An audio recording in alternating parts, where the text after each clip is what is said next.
It is. Yeah, we're recording. No, I should start now. Okay. Should I use this term? Oh, he wants to introduce me. Well, start right now. Yes, thanks for coming, ladies and gentlemen. It's my pleasure to introduce Richard Stallman. He, since 1983, I believe, has been heavily involved with the free software community. He founded the Free Software Foundation in 1985 and is involved in the GNU public license. GNU General Public License. Sorry, the GNU General Public License. And I'm sure Richard will explain the difference. So please welcome Richard Stallman.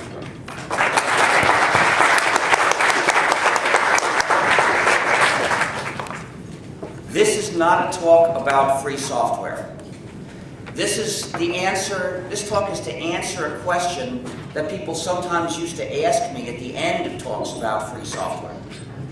By the way, would it be possible to bring some water? Or even better, a regular Pepsi, if that's available. So in order for it to make sense, I better start by telling you about what free software means, at least. So, free software is software that respects the user's freedom. It's free in the sense of freedom. We're not talking about price. When I say free software, I don't mean gratis software. I mean freedom-respecting software. So think of free speech, not free beer, to understand the word free when it's used in the expression free software. Software which is not free is proprietary software, user-subjugating software. It keeps the users divided and helpless. Divided because they're forbidden to share it with anyone else, and helpless because they can't see the source code, they don't have it, so they can't change the program. They can't even verify independently what it's really doing to them. And often it does something intentionally nasty. For instance, there are malicious features to spy on users. There are malicious features to restrict users. And there are malicious features to attack users, backdoors. One proprietary program you may have heard of, which has all three kinds of malicious features, is known as Microsoft Windows. Microsoft Windows in recent versions has a backdoor that allows Microsoft to install any changes it might wish in the software forcibly without asking the users for permission. And don't think that Microsoft is uniquely evil. We know that macOS has two of these kinds of malicious features. It has features designed to restrict the user, and it has a similar backdoor allowing Apple to forcibly change the software in any way without asking permission. That doesn't look like Pepsi. It is. Oh, it is? Oh, I was afraid it was Coca-Cola, but it isn't. Sorry, my mistake.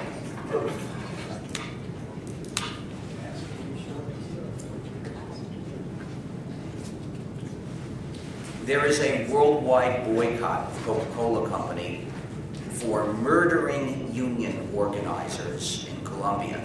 Take a look at killercoke.org for more information about that. But getting back to the topic. So it turns out that a lot of proprietary programs have malicious features. And the reason is proprietary software gives the developer power over the users. And if the power belongs to a company which is always looking for ways to make more money, it's likely to try to use the power it has to gain increased power, and where that leads often is the back door giving them total power, including the power to change the software and put in new malicious features whenever they like. So, however, what I've said is rather general. I should be more precise, because it's easy to say I'm in favor of freedom. I stand for freedom. Even Bush used to say that. And Bush didn't know how to recognize freedom either before or after he had crushed it. So I better explain more what I mean by freedom here. A program is free software if it gives you, the user, the 4 essential freedoms. Freedom 0 is the freedom to run the program as you wish.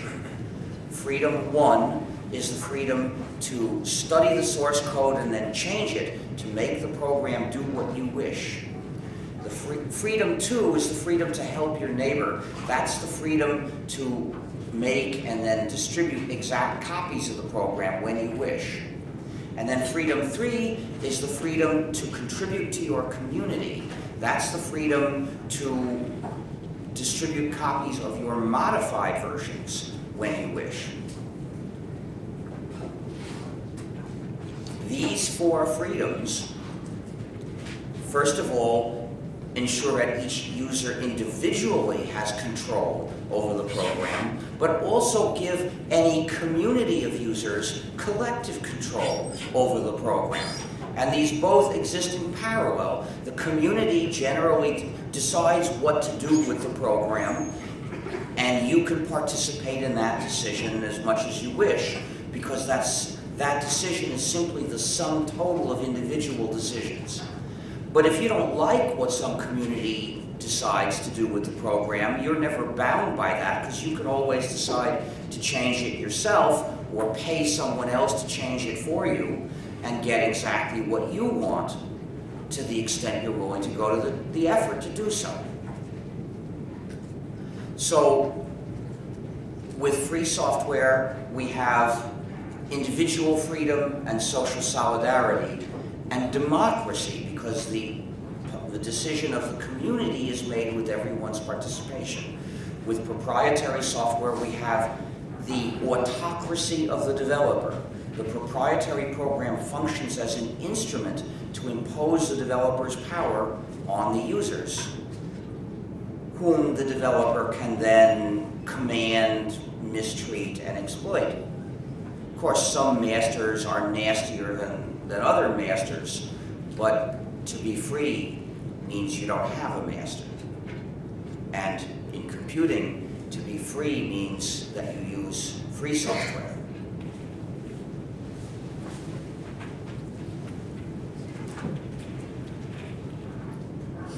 So, I started the free software movement in 1983, and I announced a plan to develop a free software operating system, which is called GNU. And GNU stands for GNU's Not Unix. It's a recursive acronym. And when GNU was almost finished in 1992, there was one important missing piece. That was the kernel, which is the program that allocates the machine's resources to the other programs that you run. And then somebody else who had written a kernel called Linux decided to make it free software. And once Linux became free software, it filled the last gap in GNU. So we had a complete free operating system, which was basically GNU, but it also contained Linux. In other words, it's the GNU plus Linux system. Unfortunately, when this combination was made, a confusion got started, and people started calling the whole system Linux, and that gives people the idea that the whole thing was done by that other guy. Well, it wasn't. The reason there's a free operating system is not because he sort of is it's not because of his sole contribution, which he made as an afterthought. The reason the system exists is because the GNU project was working for most of a decade before that to bring a free system into existence. And that's why when he contributed that piece, all the other pieces were already there. It was no accident. That was our goal, to make a free operating system. Anyway, once people started to use the GNU plus Linux system, I started getting invited to give more speeches. Because even though people thought mistakenly that Mr. Torvalds had developed the system, they knew I had something to do with it.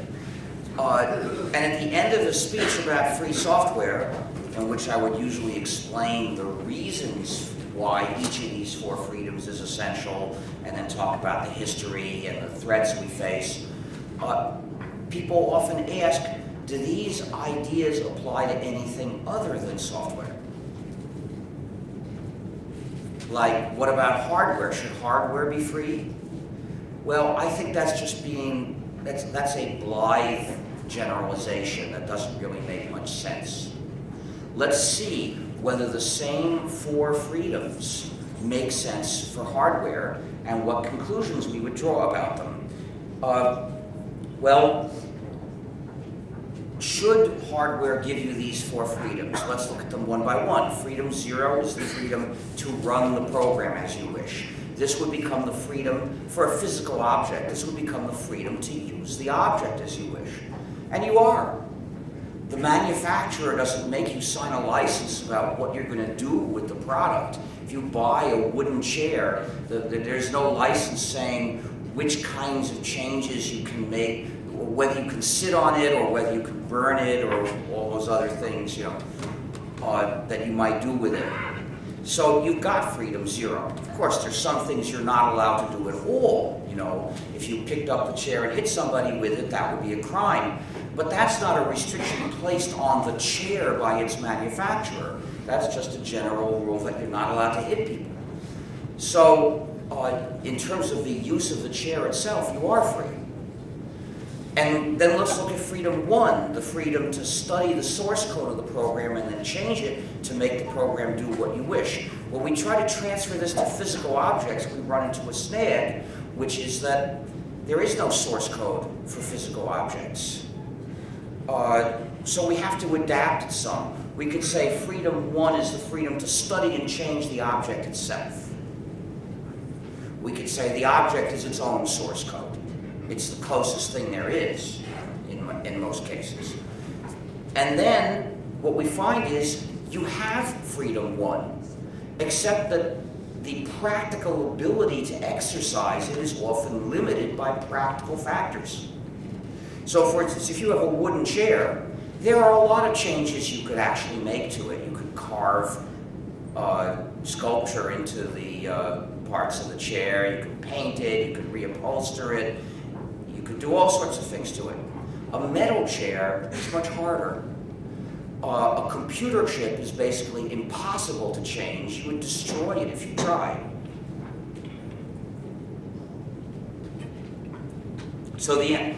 But the manufacturers don't put arbitrary restrictions on you when they sell it to you about the changes. If you're limited, it's by the facts, not by somebody's will. So you've got freedom 1 to the extent it's feasible, but that's often rather limited.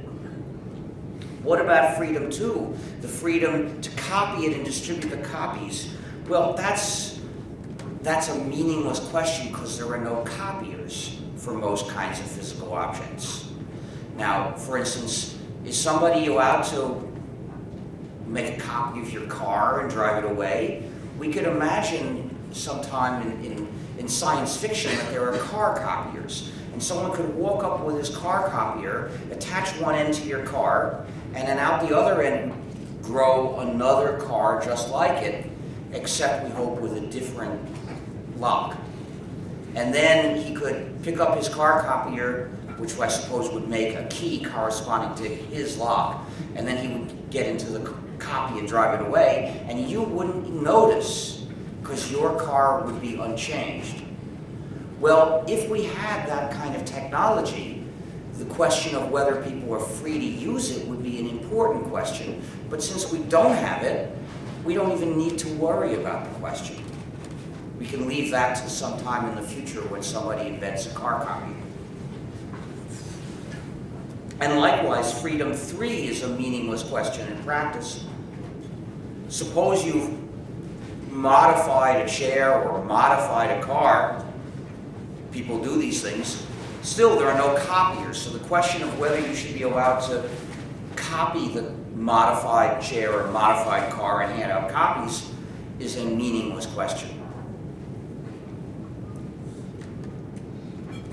So what we find out is that physical objects generally are as free as they could be.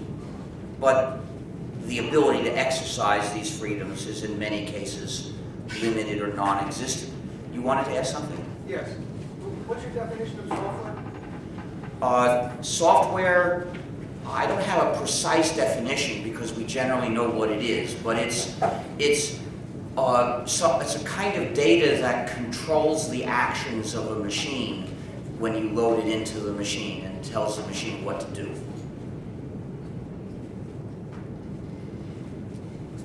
I ask because there are some physical things that we could apply these rules to.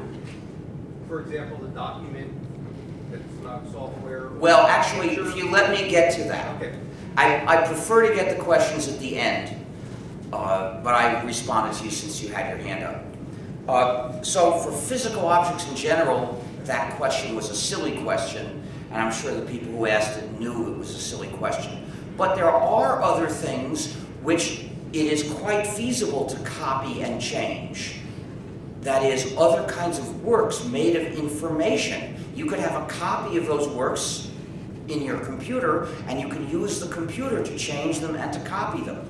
And because it is feasible to do those things, the question of whether you're allowed to do them is a meaningful and important question. And that question is what this talk is about. Now, if you have a copy of a work that isn't software, then in almost all cases, the only thing that would stop you from doing any of these things, a published work, I mean, the only thing that would stop you is copyright law. That's not true for software. In fact, the main ways of making software non-free are not copyright, although that's one of them. Contracts are used, and just withholding the source code from the users is also used. And there are other ways as well. Copyright's not the only way. But with other kinds of works, there's no crucial distinction between source code and the work as you would look at it. If you're reading text, what you see is the work. There isn't any source code which is more understandable than the words you read. And likewise, if you look at a picture, there's no other form of that which makes more sense than the picture itself in most cases. So usually the question of source code doesn't even arise for other kinds of works. So what we find is that the question of what you're allowed to do with the work is the same as the question, what does copyright say about the work? The same question asked from two opposite directions, but finding out the same answer. So the topic is, what should copyright say about what you can do with your copies of published works? To look at this, it's interesting to look at the history of copyright law, which is connected with the history of copying technology. Now, changes in technology can't affect our ethical principles, which are too deep to be reached by this. But when we apply our principles to an actual question, we do it by looking at the consequences of our possible choices and evaluating them according to our principles. So a change in the context can alter the consequences of an action we could take and make it more good or more bad. For instance, if we could reliably resurrect the dead, then murder wouldn't be so bad. The judge would say, you killed him, now you're going to pay for his new body. And that's that. And in the US, we would probably have to carry uninsured murderer insurance. But in civilized countries, the National Health Service would just take care of it. So it's interesting to look at the history of copying technology and copyright. Now, copying technology began in the ancient world, where copying was done by reading a copy and writing another copy. Now, this copying technology was very inefficient, but it had other interesting consequences. First of all, it had no economy of scale. To make 10 copies this way took 10 times as long as making one copy. Also, it required no special equipment beyond the equipment you used to write. And it required no special skill aside from literacy itself. The result was that copies were made in a decentralized way. Wherever somebody had a copy and wanted another, he could copy it. Now, there was nothing like copyright in the ancient world, as far as I can tell. If you had a copy and you wanted to make another, nobody would try to stop you or claim you weren't allowed to do this, except perhaps if the local prince didn't like what the book said, in which case he might do all sorts of things to you. Now, this, however, was not copyright. It was something very closely related, namely censorship. And to this day, copyright is often used as a way of keeping information or opinions out of the reach of the public.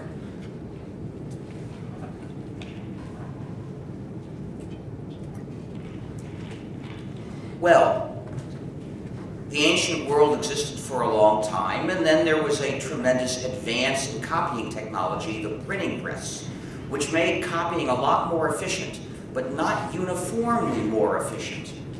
Because the printing press is only superior when you're making many identical copies. So the printing press took us from this situation to this situation. Mass production copying much more efficient, but making one copy at a time didn't benefit at all, because the best way to do that was by hand, not by the printing press.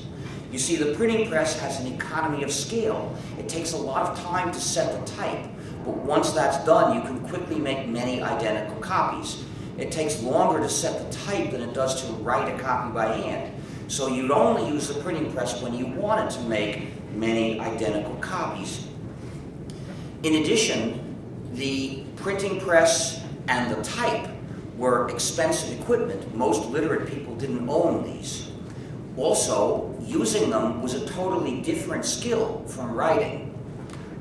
Most literate people didn't know how to use a printing press, although I suppose most of them could have figured it out if they had to.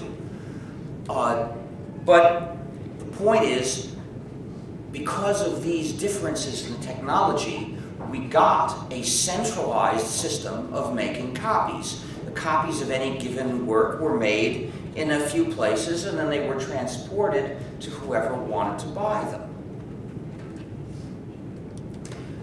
During the first few centuries of printing, many people still made copies by hand. A large fraction of copies were still made by hand. Typically either for very rich people to show how rich they were, or by poor people, because as the song goes, time ain't money if all you got is time. That song was popular in the 30s, and maybe next year it'll be popular again.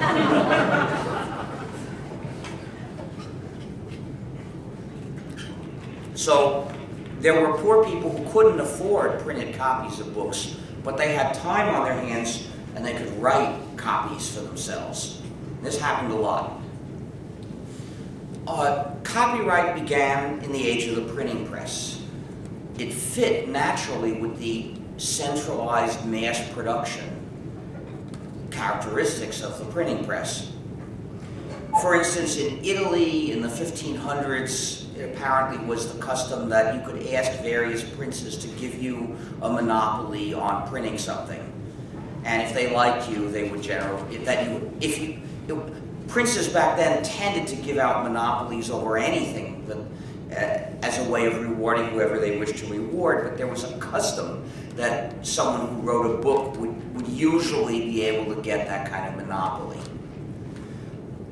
Copyright in England began as a system of censorship.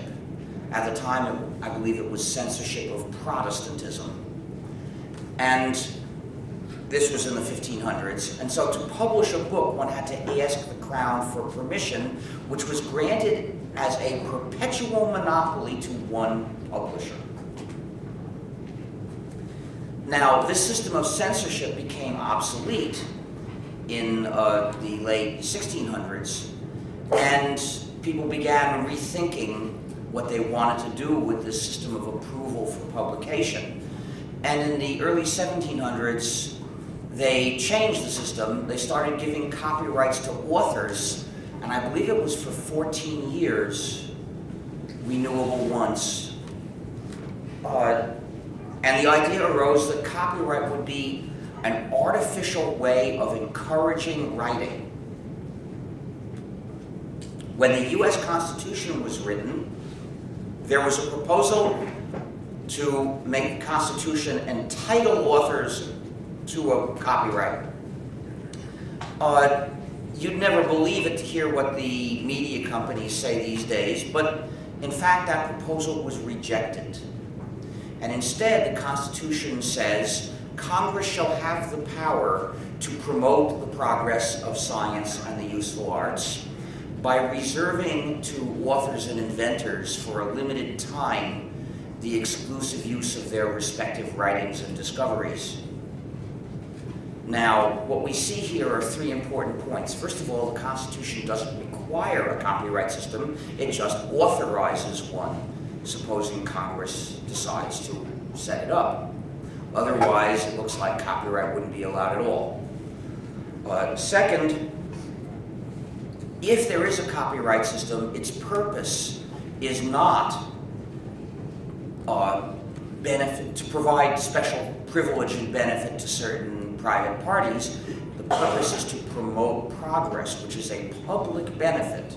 So the justification for having copyright at all is a public benefit, namely progress. And the third point is that copyright has to last for a limited time.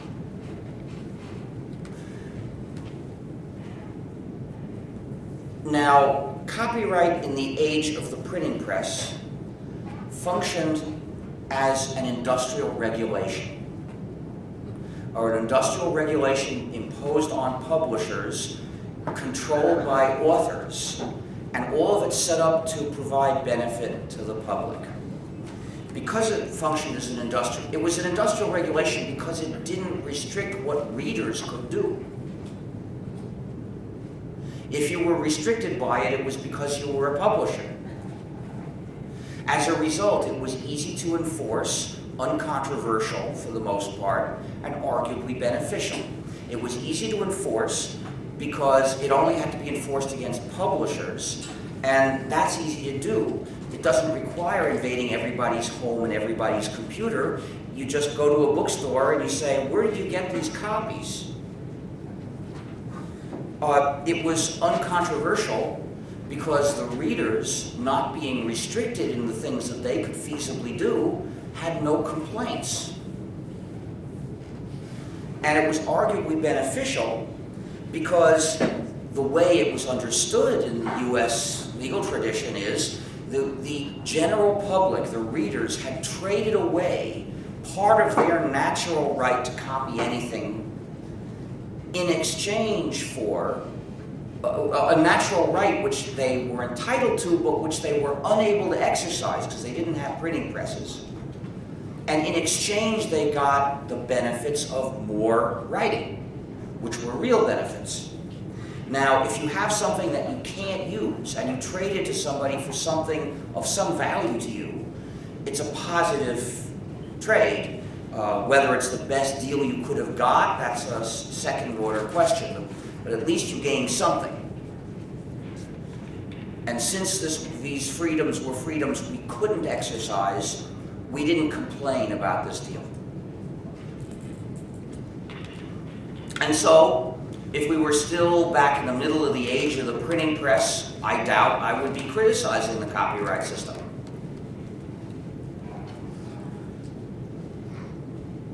In the age of the printing press, nobody tried to use copyright to stop people from individually making copies.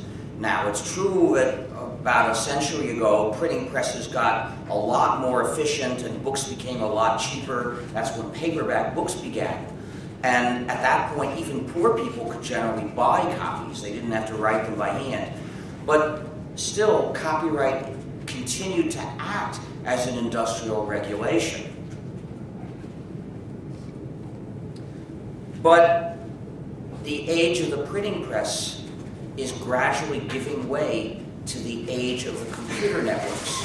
another advance in copying technology which makes copying more efficient, and once again, not uniformly more efficient. Because the printing press gave us this: mass production, very efficient, one-off copying, still just as slow as before. Computer technology gives us this, where they're both much more efficient than anything ever was before. And mass production is distinctly more efficient than one-off copying still, but the difference is not as big as it was in the age of the printing press. And one-off copying is now sufficiently efficient that hundreds of millions of people can do it and do it, and want to be free to do it. As a result, even if copyright law were unchanged from 50 years ago, the effect would be totally different. Because now the effect is a restriction on every citizen, stopping us from doing things that we want to do and that are useful.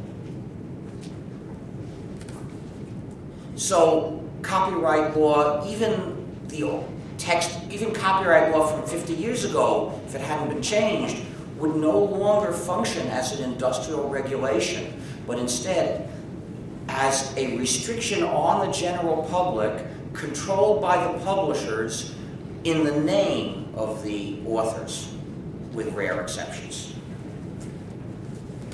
So the justification disappears. The circumstances that made it acceptable disappear. The reason disappears.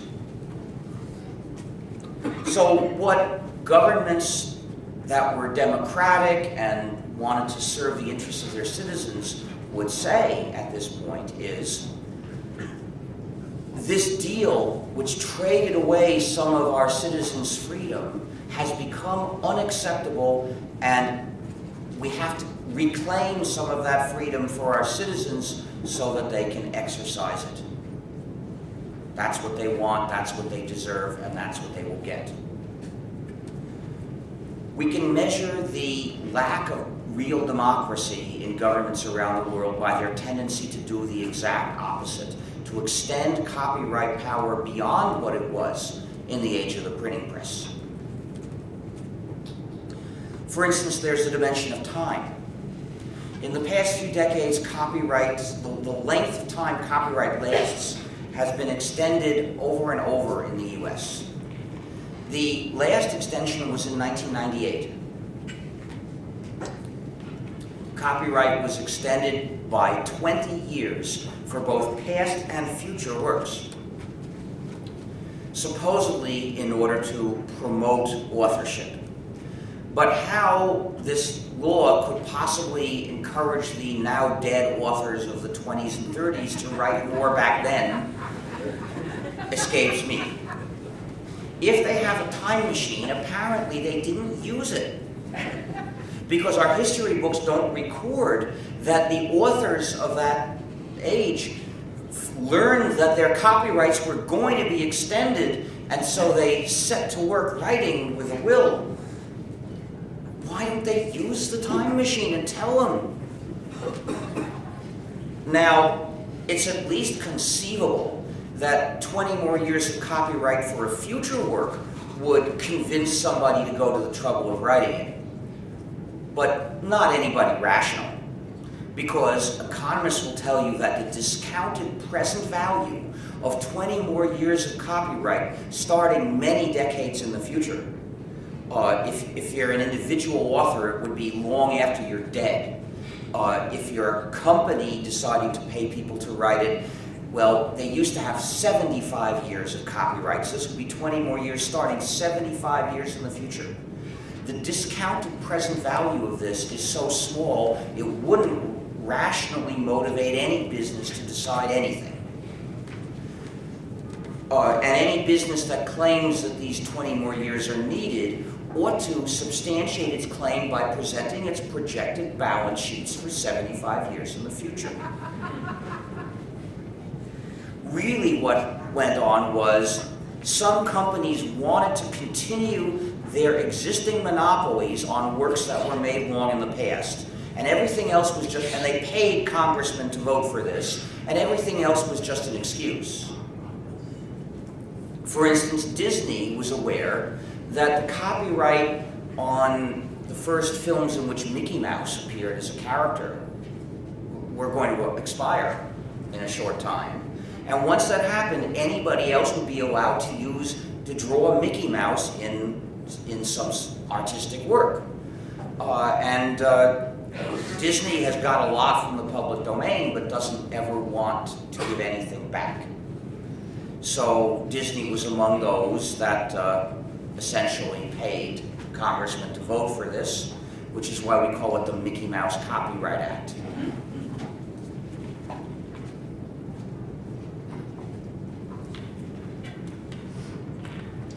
The Constitution doesn't allow perpetual copyright, but the movie companies say they want perpetual copyright. Now, they're not quite powerful enough yet to pass a constitutional amendment, so they worked out a way of getting effectively the same result without one, which has been described as perpetual copyright on the installment plan. Every 20 years, they're going to extend copyright by 20 more years. This way, if you point at any work, nominally there is some date when it will go into the public domain. But that date is like tomorrow. It never comes. By the time you get there, they will have postponed it, and thus it will never go into the public domain. At least that's their intention. That's what they will do if we don't stop them. But time is only one of the dimensions that's relevant. There's also the dimension of breadth. What uses of a copyrighted work does copyright control? Now, in the age of the printing press, it was not supposed to control all uses of a published copyrighted work. The uses controlled by copyright were an exception in a broader space of unregulated uses that everyone was still free to do. However, the publishers think that with digital technology they can seize total control. They want to set up a pay-per-read universe in which anything we do with copyrighted works requires their approval. And the way they do this is with digital restrictions management, or DRM, designing products to restrict you. The idea is they publish the works in some kind of encrypted form, or more generally, blocking access somehow. And then they control all the players so that all the players are designed to restrict you. Now, this is generally established by a conspiracy of companies. It's very rare that one company by itself can do this. Normally, it's a conspiracy. So, for instance, the first place the public encountered this was in DVDs. The video on a DVD is typically encrypted for the specific purpose of restricting the people who are going to view, who buy the DVDs and then want to use their copies. All the authorized players are designed to restrict the public just the same. And this is because the conspiracy enforces this. Anybody that wants to get permission to make a DVD player is required to join the conspiracy, and part of joining the conspiracy is promising to build that DVD player to restrict the user just like all the other DVD players according to the rules of the conspiracy. I'd really prefer to have the questions I at was the end. just going to mention that I think Macrovision ACP was before DVD, and it was pretty bad too. Is that digital restrictions management? I don't know if it was digital, It's not digital, but it's but it basically was the same spirit. The same spirit. Thank you.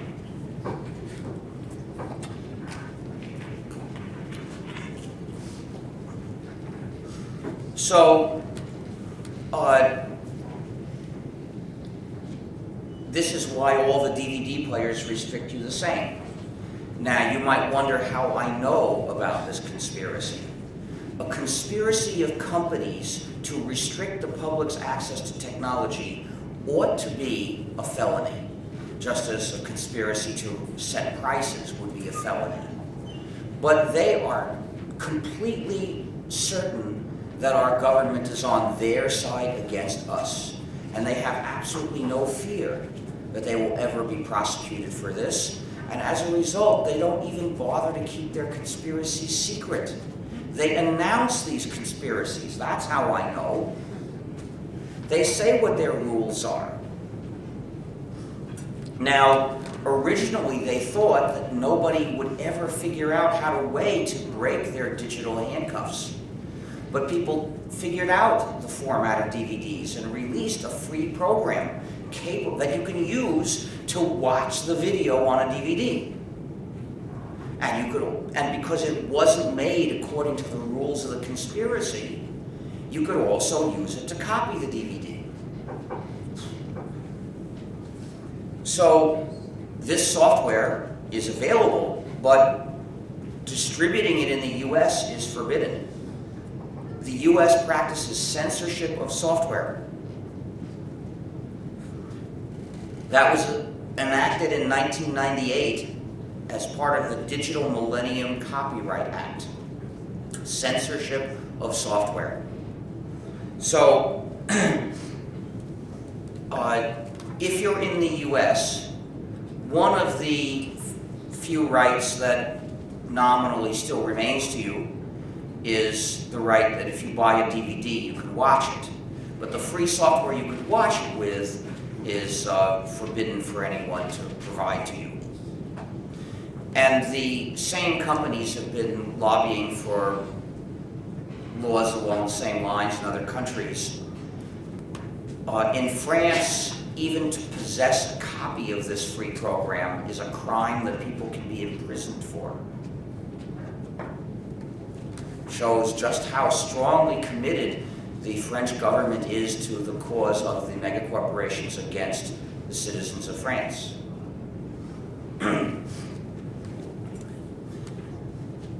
However, the movie companies are aware that no matter how nasty their laws become, they can't get rid of this program. So they designed a new scheme of digital restrictions management called AACS, which was meant as the follow-on. And they figured that no one would ever be able to break that.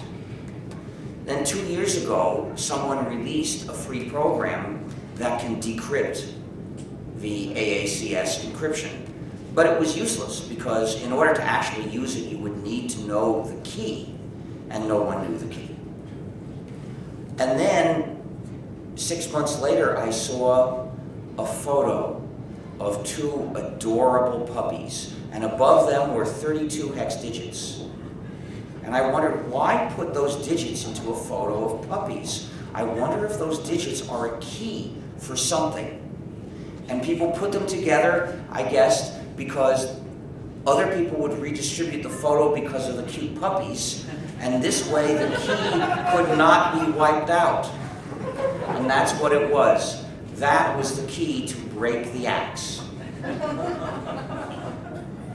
Somebody posted this on Dig, and the editors, obedient to the rules of the megacorporate empire, deleted it. And someone else posted it, and they deleted it, and after hundreds of people had posted it, they said, "We've tried to obey, we give up." And after a couple of weeks, 700,000 websites had posted this in a strong outpouring of hostility to DRM. But that didn't win the battle because they changed the key. And meanwhile, although I believe that was enough to break the DRM on HD DVD discs, it was not enough to break the DRM of Blu-ray. Blu-ray has another level of DRM, which I believe nobody has broken yet. Somebody has broken. Oh, really? Partially. Yeah. Partially. Yes. There's a for-profit company that's broken, but Well, that's no good. there is a If it's non-free but there is software, I don't care if they make profit or not. There is free software as well that has broken it partially. Well, could you email me more information? I'll let you know. Email me more It's information. on the Doom 9 forums. I won't help me. I don't have time to look through it. But if you could email me the actual information, I'd really appreciate that. Okay. But in any case, they're working on it. I'm glad. I hope that they succeed. Because these conspiracies to to restrict the public access to technology are an attack on our freedom. DRM always attacks your freedom at 2 levels at once. First of all, its purpose is to restrict your use of your copies of published works and take away from you what would otherwise be your legal rights. And second, as part of the mechanism, it means they make you use proprietary software to access the work even in the ways they choose to permit. And every proprietary program is also an attack on your freedom. This deserves to fail, and we must make it fail. So the first level of response that is obviously called for is never accept any product designed to attack your freedom unless you personally possess the means to break the handcuffs and restore your freedom. So for instance, if you have the free software that can play a DVD, then it's okay to buy or rent DVDs or accept them as gifts. But if you don't have that, you should reject all DVDs that are encrypted. I actually don't have that program. So the only DVDs I have are DVDs that are not encrypted. I won't take the encrypted ones.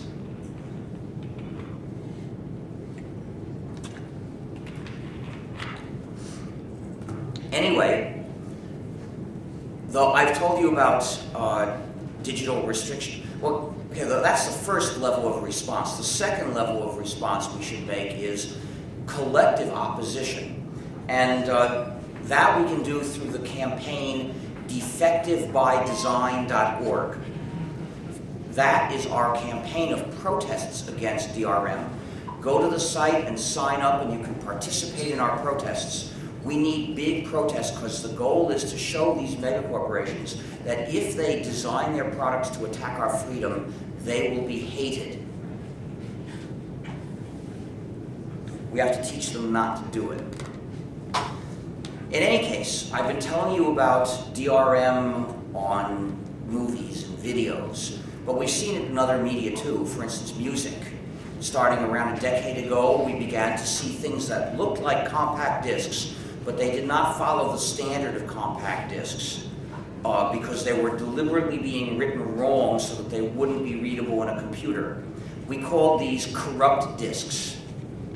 And later they started setting them up such that they could be read, but only through particular proprietary non-free programs designed to restrict your freedom.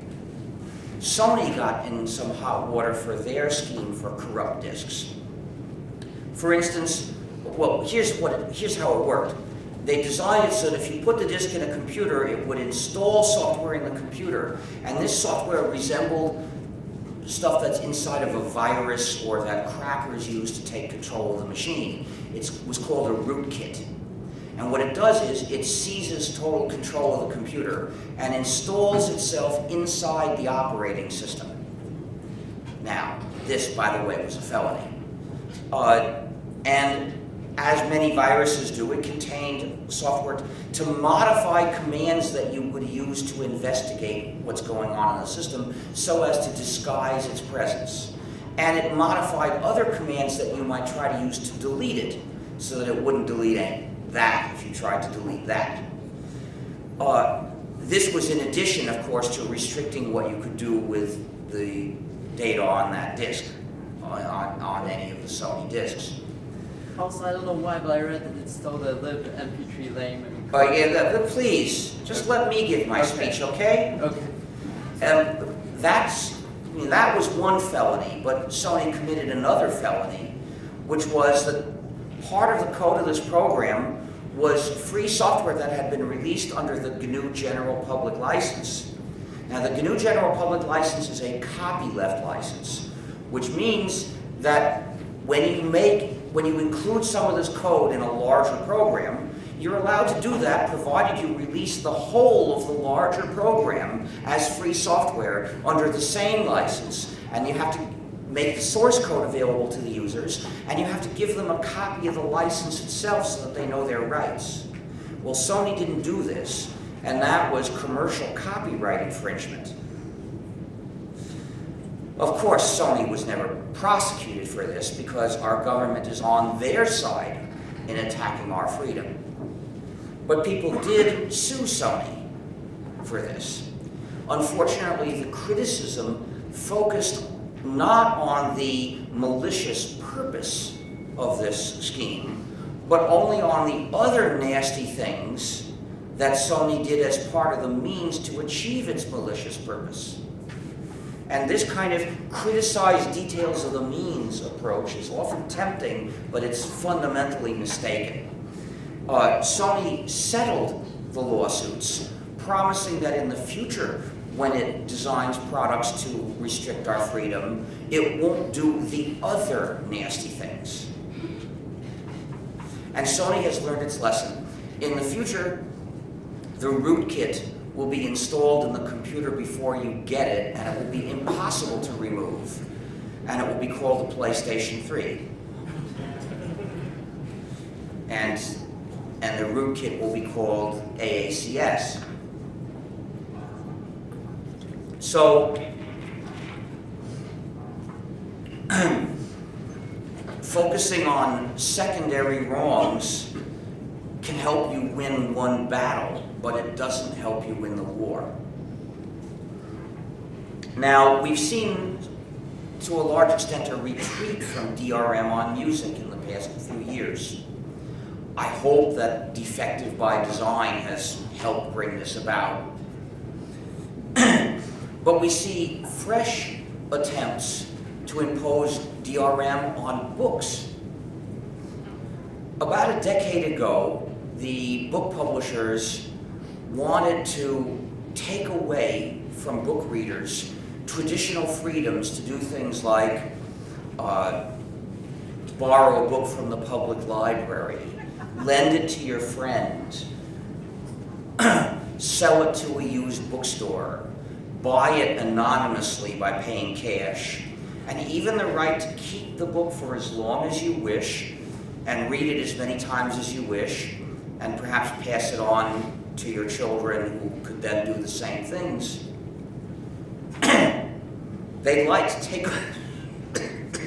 take away these freedoms from us, but a head-on assault on these freedoms would be very difficult. There are millions of people that read books and would be likely to object.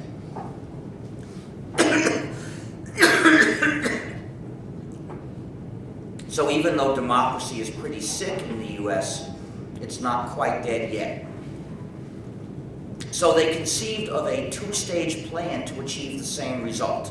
Stage one was to take away these freedoms theoretically for ebooks.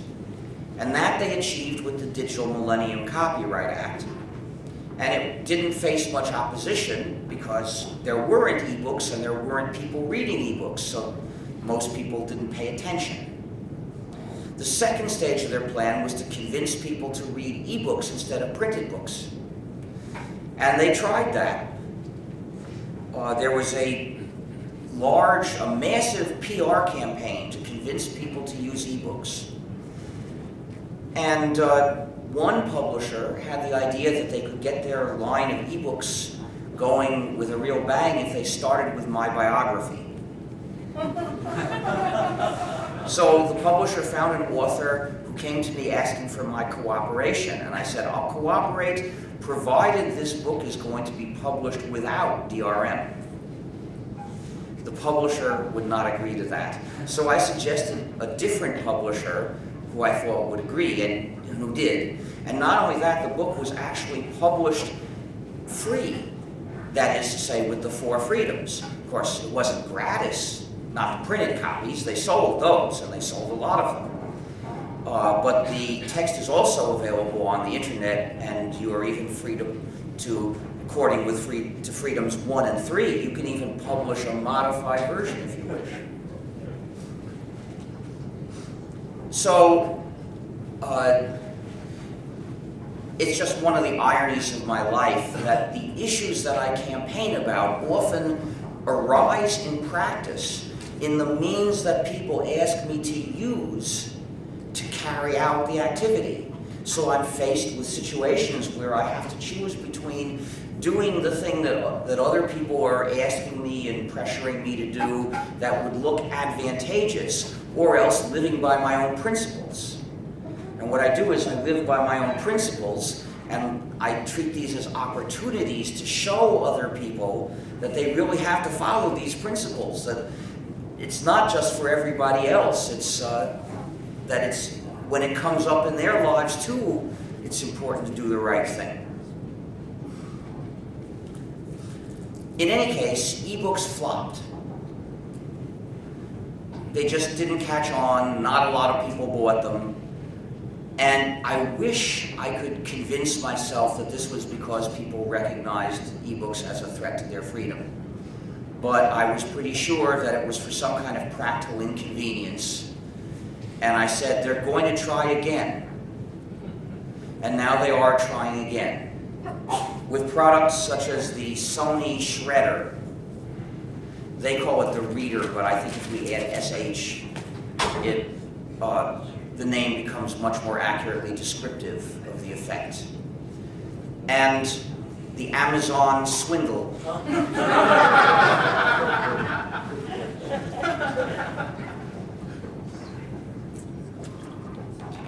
I call it that because it's clear Amazon doesn't want people to think about what they're going to be losing if people use this product.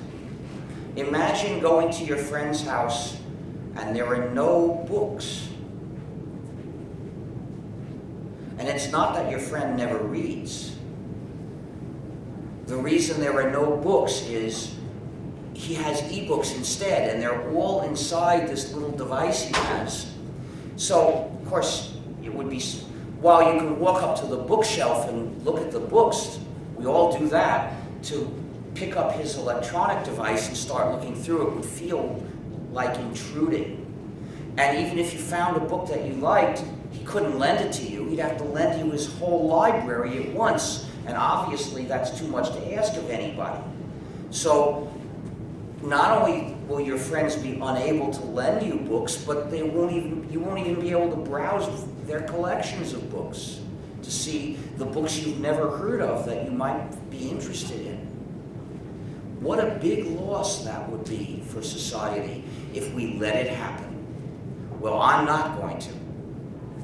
I'm not going to use those devices. And you shouldn't either. So we see these attempts to establish the pay-per-view universe in all kinds of media, except where we have managed to defeat the attempts. And of course they keep trying again. That's what's really happening in copyright. But what would governments do to copyright law if they wanted to serve the interests of their citizens? Well, they would reduce the power that copyright gives to the copyright holder. Maybe not eliminate it, but reduce it. And here are my specific proposals. First of all, the dimension of time. In the past few decades, as copyright has been made to last longer and longer and longer, the publication cycle has been getting shorter and shorter. Today, for instance, with books in the US, most books are, nearly all books are remaindered within 2 years and out of print within 3. So I propose that copyright should last for 10 years, starting from the date of publication. Why the date of publication? Because until the book is published, or the work is published, we don't have copies, so we're not losing anything if we're not allowed to copy the copies we don't have. So we might as well let the author or artist have as long as it takes to arrange publication. Why 10 years? Because that's 3 times and more the typical publication cycle. That ought to be comfortably enough. But not everybody agrees with that proposal. I once suggested this in a panel discussion with fiction writers. And the award-winning fantasy writer sitting next to me said, 10 years, that would be intolerable. Anything more than 5 years is too much.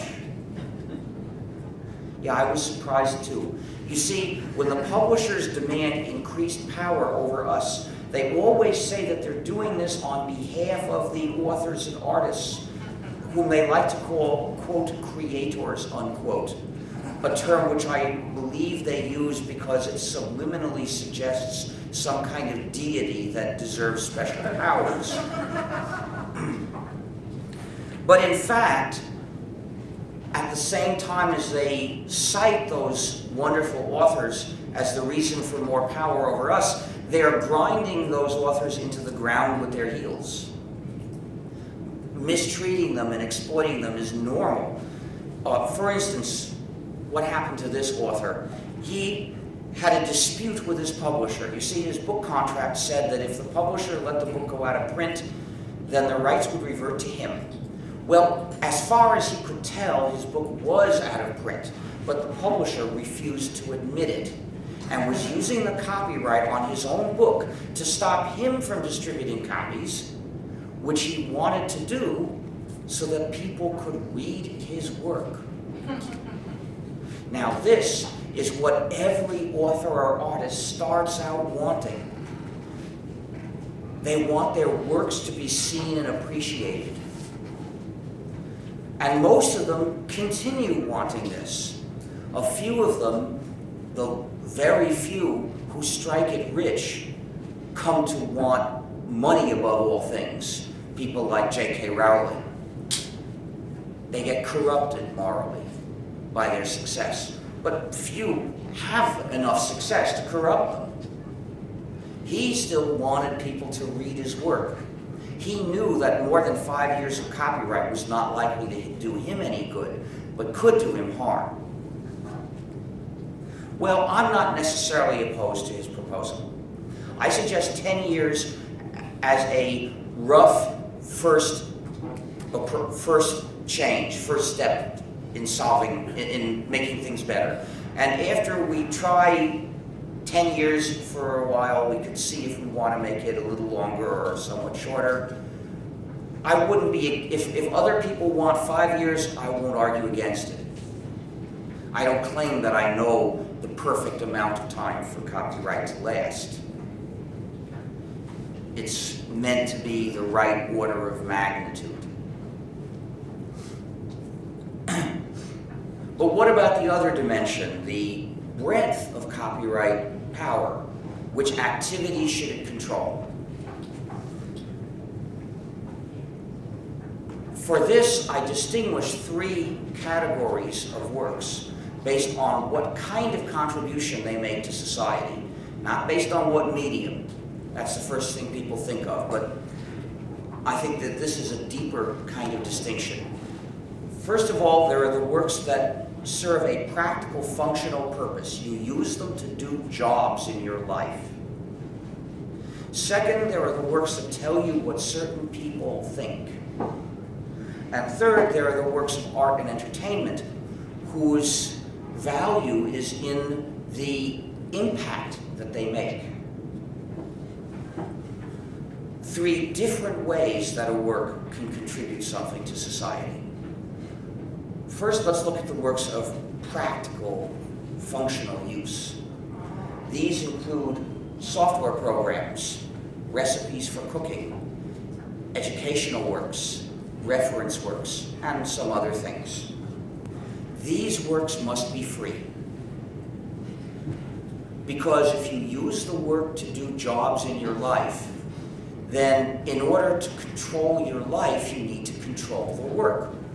You've got to be free and have the wherewithal and have what is necessary to be able to change it. And once you have made a version of the work that works better for you, you've got to be free to publish that version, because there may be other people who have needs similar to yours, for whom the same version that's better for you would also be better for them. So you've got to be free to make your own versions and publish them. But it's absurd to say that people can publish modified versions but can't redistribute the unchanged version. After all, how big a change does it take to be a modified version? You could make a modification that looks big but doesn't effectively change anything. Why make people go to the trouble? It's absurd. So really, these works just have to be free. Now, we could imagine someone raising an objection and saying, but if we don't give up our freedom and let some copyright holders control us as we try to use these works, they won't be made at all and will be totally lost. This counsel of despair and panic might have seemed somewhat plausible 20 years ago. At least we couldn't prove empirically then that it was false, but today we can. There's simply enough success in many areas to show that there's no cause for panic. There's no cause to act rashly out of despair. Look at the free software community. We've developed many thousands of useful free applications as well as free operating systems. And then look at all the recipes that circulate among cooks as if they were free. Cooks are accustomed to copying and sharing and changing recipes. Imagine if the state told all the cooks, as of tomorrow, if you copy or change a recipe, we'll call you a pirate, put you in prison. Well, then look at the free reference works, like, for instance, Wikipedia and others. And then in educational works, that one is lagging behind, but it's starting now. If you look at freetextbookproject.org, you can see that there are starting to appear textbooks which are free in the sense of the 4 freedoms. And I want to urge everyone interested in working on improving access to educational materials, do not settle for anything less than free in the sense of the 4 freedoms. If you go down a different path, you won't get to the same destination. If you accept a license which is not free, it will be very, very hard for you to get rid of it later. So you are building failure into the design of your project if you do that. So we can see empirically works will get made, and there are many ways that they can get made, respecting people's freedom, and we should tolerate nothing less. But what about the second category, works whose purpose is to show what certain people think? For instance, memoirs and autobiographies, essays of opinion, scientific papers. After all, the most important information in a scientific paper is actually the names of the authors, because those are the people who are saying, we did this, we saw that, our reputation is on the line. These papers are works of testimony. Now, for works in this category, to publish a modified version is simply to misrepresent someone else. I see no particular reason why that must be permitted. And once we decide that, there's no need to permit commercial redistribution at all. So I can propose a reduced compromise copyright system in which everyone is free to non-commercially redistribute exact copies. But that's as far as it goes. All modification and all commercial use requires permission, as now. Now, this minimum freedom, which doesn't make the work free, but does make it shareable, which is a weaker criterion, this is the essential minimum freedom that we must have for any published work. Because having this freedom will change copyright back into an industrial regulation that society can tolerate. Having this minimum freedom ends the war on sharing, a cruel war designed just to ensure the supremacy of corporations over the public.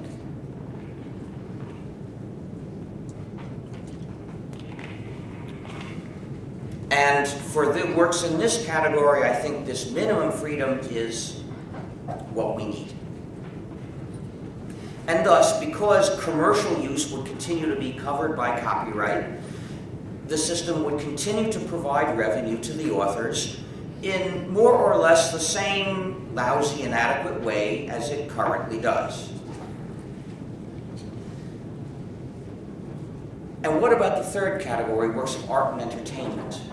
Well, for these works, I had to think for a long time about the question of modification, because I see valid arguments on both sides. On one hand, there's the argument that the work can have an artistic integrity and modifying it can destroy that integrity. And I think that is sometimes true, although less often than the authors like to claim it is. Just look at how many of them will allow Hollywood to thoroughly butcher their works in exchange for enough money. But there are a few who won't allow that, and apparently they really do have artistic integrity. But on the other side, changing a work of art can be a contribution to art. Consider the folk process, where a series of people can transform a work and can produce something very rich. Then consider, if we wish to look at named, known authors, consider Shakespeare. Some of Shakespeare's plays used stories copied from other works that were published just a few decades before. If today's copyright law had been in effect then, those plays would have been infringing, and they wouldn't have been written, and we would never have seen or heard of them. And if Shakespeare, or whoever it was that really wrote those plays, had complained, the copyright holders would have said, Shakespeare just wants to make cheap rip-offs of our works. This is obviously going to be of no value to society, so it shouldn't be allowed.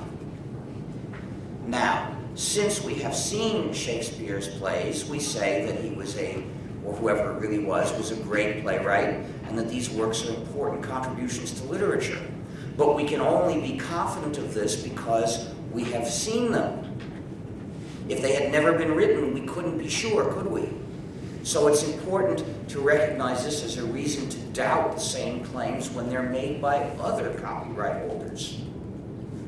However, what eventually enabled me to reconcile these two arguments was to realize that a modified version of a work of art can be a contribution to art, but you don't need to be able to publish it right away. We can afford to wait.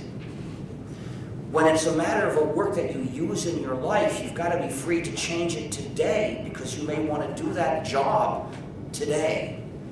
And then you should be free to publish your version tonight because there may be other people who want to do that job tomorrow and they'll benefit from your change. That's because it's a practical work. But if you make a modified version of a work of art and you think that it has artistic value, if we had to wait 10 years before you publish it, 10 years for the copyright to expire, it would be no disaster. It would still be a contribution to art. We can afford, in that case, to wait. So what I propose is the same, for these works, is the same reduced, compromised copyright system where everybody's free to non-commercially redistribute exact copies, but all modified versions and all commercial use require copyright holders' approval. And then after 10 years, the copyright expires and people can make their modified versions and publish them. So that's what I propose.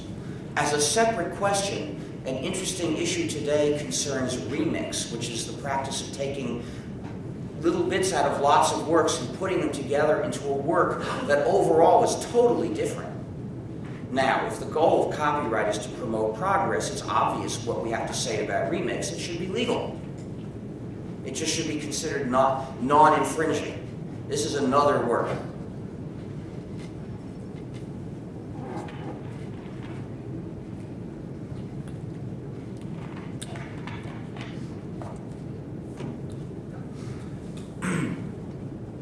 So this is one of the reasons why we should reject the term, the propaganda term, quote, intellectual property, unquote.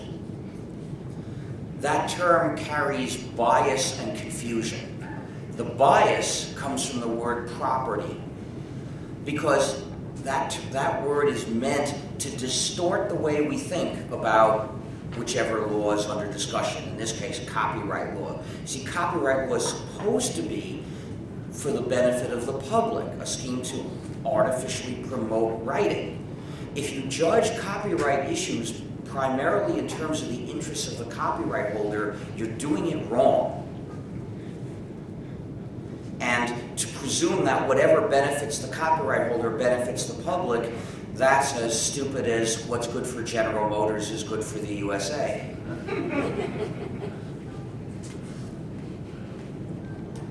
But the worst problem in that term is a different problem. It's overgeneralization, because that term is applied to many diverse laws. Copyright is just one of them. Then there's another law, patent law, which is almost totally different. The only thing they have in common is one sentence, the same sentence I spoke to you out loud from the US Constitution. That is the sum total of similarities between copyright law and patent law. Every detail is different. And yet there are people who make the mistake of trying to discuss both of these laws as if they were one question. And the reason they do this is because the term, quote, intellectual property, unquote, has led them astray. And once they have gone astray like that, the discussion is garbage in, garbage out. You can't even see what the issues are of each of these laws when you pull back to such an abstract vision that you're talking about these two laws and a bunch of others all together. Because the public policy issues arise from the specifics of one law. When you try to generalize them all together, you don't even see what the issues are. Those conversations are ruined from the get-go because they're based on a misleading concept. And that misleading concept is, quote, intellectual property, unquote. This is why I'm not willing to try to look for another term to use instead. Because if you use another term instead, you can get rid of the bias that comes from the word property. People keep suggesting things like intellectual monopoly or intellectual whatever. Yeah, you replace the word property, you can get rid of the bias. But any attempt to describe all these different laws by one term is going to introduce the vagueness, the overgeneralization, and make an abstract, irrelevant discussion instead of a real discussion about real issues. It gets even worse.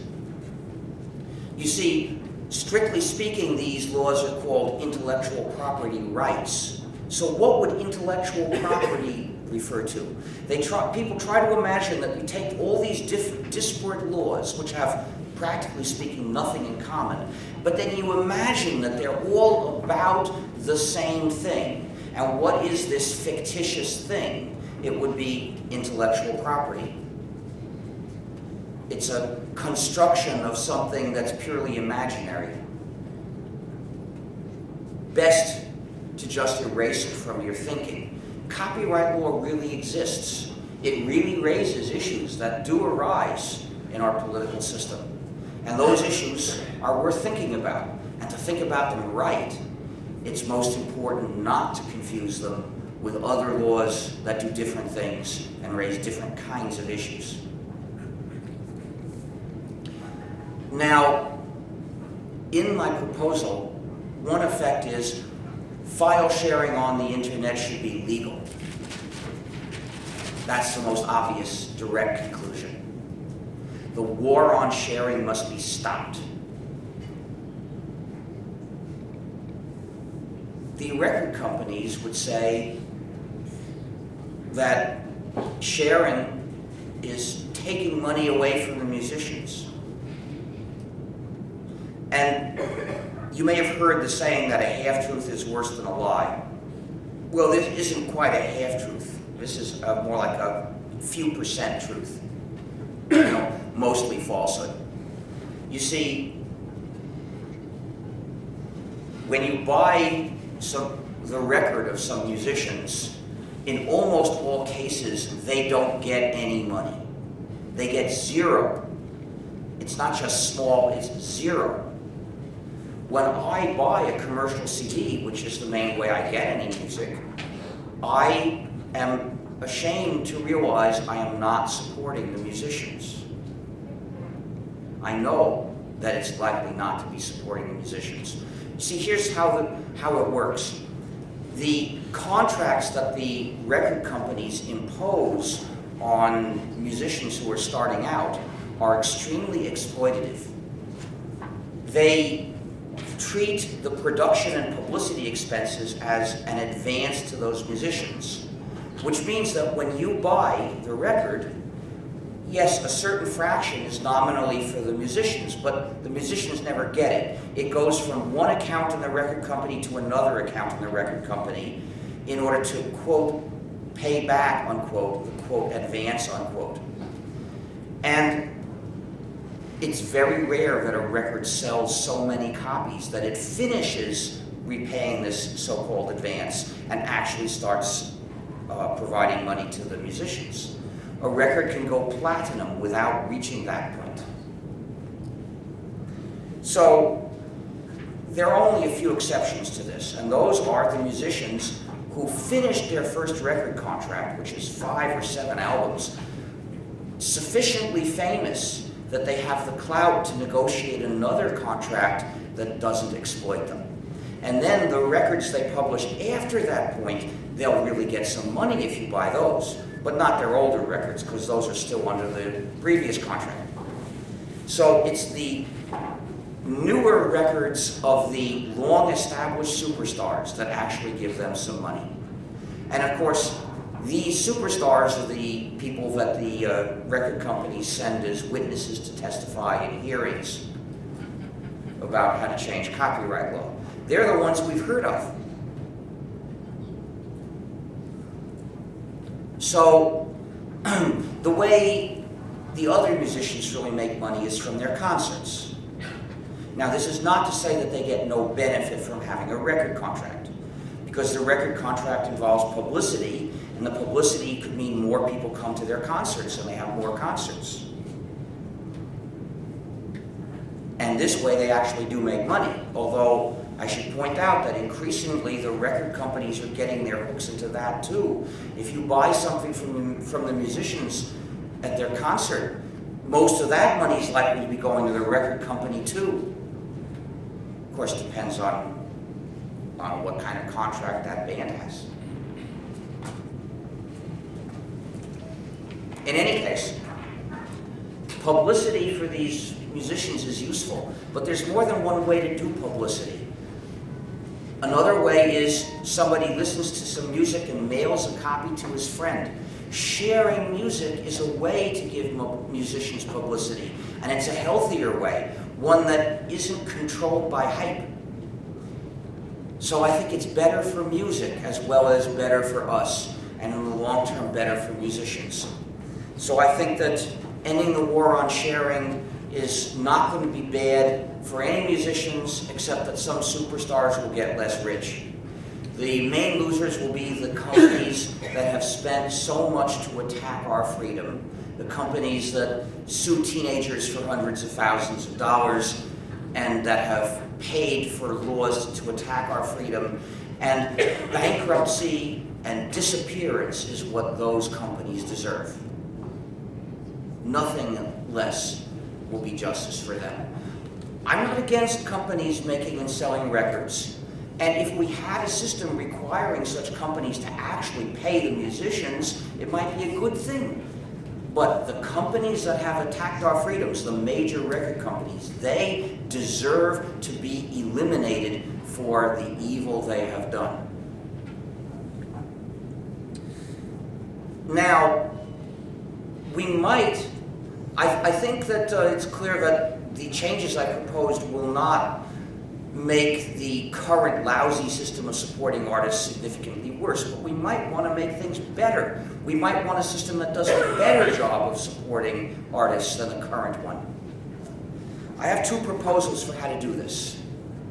One is based on taxes. You could tax something vaguely connected with internet access, or you could use general revenues, however you want to do it. The important thing is distribute the money direct to the artists of various kinds and not to companies. And second, do it based on their popularity. And third, not in linear proportion. Because if you distribute it in linear proportion to popularity, well, superstar A could be 1,000 times as popular as capable, fairly successful artist B. And if you do it linearly, A would get 1,000 times as much money as B, which means that in order for B to be supported adequately, we have to put lots of money into making some superstars rich. And that is wasteful if our goal is to support the arts. So I propose doing it non-linearly, like you use a cube root function. If we use a cube root function, then if A is 1,000 times as popular as B, A will get 10 times as much money as B. Still more. There's still an incentive to try to get to be more popular, and you'll get more money from this fund. But most of the money will go to supporting a large number of fairly popular artists. And all the superstars put together will still get just a small fraction of it. So the result is to use our money efficiently for the goal of promoting the arts. And we could do a much better job of supporting the artists, paying less money. But some people don't like taxes, so I have another suggestion, and that is voluntary payments.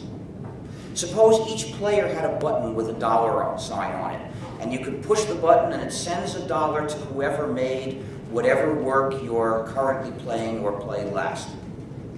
You could do this if you like, but nothing pressures you to do it. You don't get punished somehow if you don't do it. It's just there in case you want to.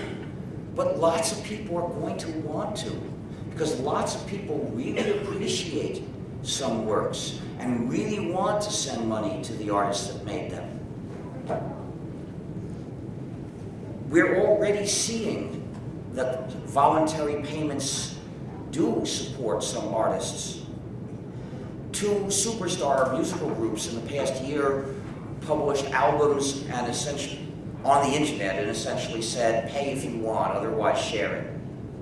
They were Radiohead and 9 Inch Nails. They got hundreds of thousands of dollars.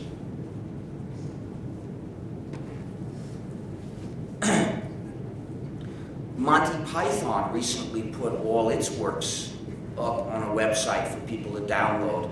Their sales went up by a factor of 200.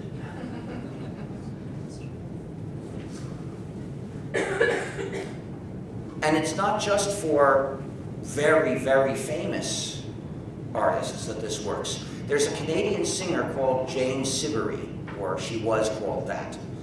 I read that she changed, when I heard about her, because I'd never heard her music, I'd never heard of her at all, but I read an article saying that she has a website where she sells downloads of her music. And I read that she lets people pay however much they wish, including $0 if they choose. And on the average, she gets more than $1 per track. Now this is interesting because the major record companies sell downloads for a little under $1 per track. So the result is, by letting people pay or not, she actually gets more. And she does this without being a star. Raise your hand if you had heard of her before this talk. 2 people. In my previous talk, nobody had heard of her. I had never heard of her except for this article, but a few months ago I was speaking in Canada and somebody said, I'll give you a record of hers. And I like it somewhat. It's not exactly my cup of tea. But in any case, voluntary payments are working for her. I don't know how well they work, but they work better than the music factory system would work. So Why might they not work? Well, it's just such a pain in the neck to give. You know, $1, you wouldn't miss $1. Why would you not push the button? Why would you not give $1 to a band after you listen to a piece of music? It's not because you can't afford to give up $1, it's because it's so hard. Even though it's possible in some cases, it's still fairly inconvenient. But if we made it super convenient, like having this button on every player, well, I think a lot of people would do it. Of course, some people wouldn't. Poor people who really can't afford that $1, they wouldn't do it. And that's fine. We don't need to make poor people support the artists. There are enough non-poor people. Let them support the artists. Let the poor people not do it. Fine. We don't have to cut them out of enjoyment of all arts while they're poor. And we'll still be able to support the artists and keep them going doing art. And if we wish that people would push this button more, we could have a kind, friendly PR campaign saying, did you push the button today to send $1 to a band or some artists? Why not? It's just $1, you'll never miss it. And didn't you love what they made? Push the button. And people would do it because this goes with human nature. People like the idea of giving something to artists. Compare that with the vicious and cruel PR campaigns of the war on sharing that try to tell you that helping your neighbor is the moral equivalent of attacking ships.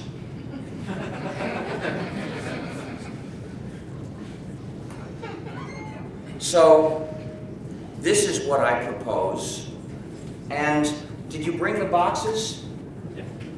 Because there's something in one of those boxes that I'm supposed to auction to benefit the Free Software Foundation. And there are other things to give away and to sell. We've got stickers that are all gratis.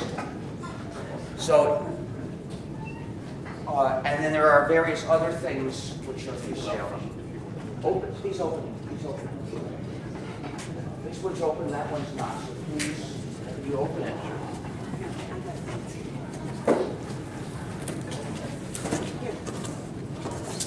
So we have, for instance, copies of my book of essays, Free Software, Free Society, and we've got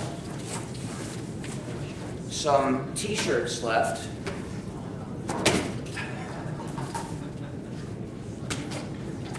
And we can take credit cards.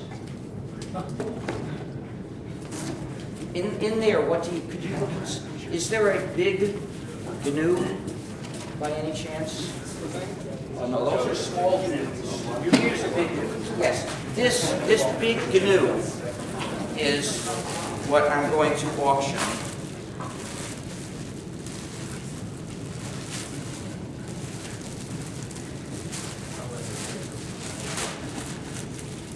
And in there are stickers.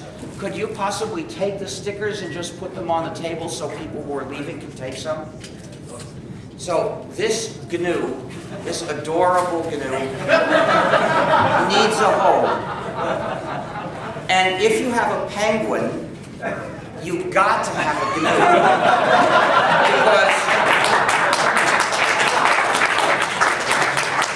a penguin just can't do anything without a GNU. And so I'm going to auction this off to benefit the Free Software Foundation. And I'm going to start at $50. Do I hear $50 for this GNU? $1. I'm starting bidding at $50. I've got 50. By the way, when you bid, speak up also. Shout the number. So I've got 50. Do I get 55? I've got 50. Do I get 55? Do I get 55? Does anyone bid $55 to the Free Software Foundation to defend your freedom for this GNU? 55. Also raise your, so 55. Do I get 60? I've got 55. I've got 60. Do I get 65? I've got 60. Do I get 65? 65. I've got 65. Do I get 70? I've got 65. Do I get 70? 70. I've got 70. Do I get 75? I've got 70. Do I? 75. I've got 75. Do I get 80? I've got 75. Do I get 80? 80. I've got 80. Do I get 85? I've got 80. Do I get 85? I've got 80. Do I get 85? I've got 85. Do I get 90? I've got 85. Do I get 90? Do I get 90? I've got 90. Do I get 95? I've got 90. Do I get 95? Do I get 95? Anyone bid $95 to defend your freedom? Last chance. Do I get? I've got 95. Do I get 100? I've got 100. Do I get 110? I've got 100. Do I get 110?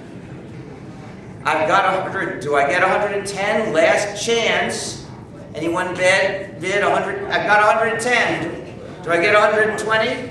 I've got 120. Do I get 130? I've got 120. Do I get 130? I've got 120. Do I get 130? Last chance. I've got 130. Do I get 140? I've got 140. Do I get 150? I've got 140. Do I get 150? Do I get 150? Got 150. Do I get 160? I've got 150. Does anyone bid 160? I've got 150. Last chance. Does anyone bid 160? I've got 160. Do I get 170? I've got 160. Do I get 170? Anyone bid 170 to defend your freedom? Last chance. Do I get 170? Do I get 170? Going, gone. Woo!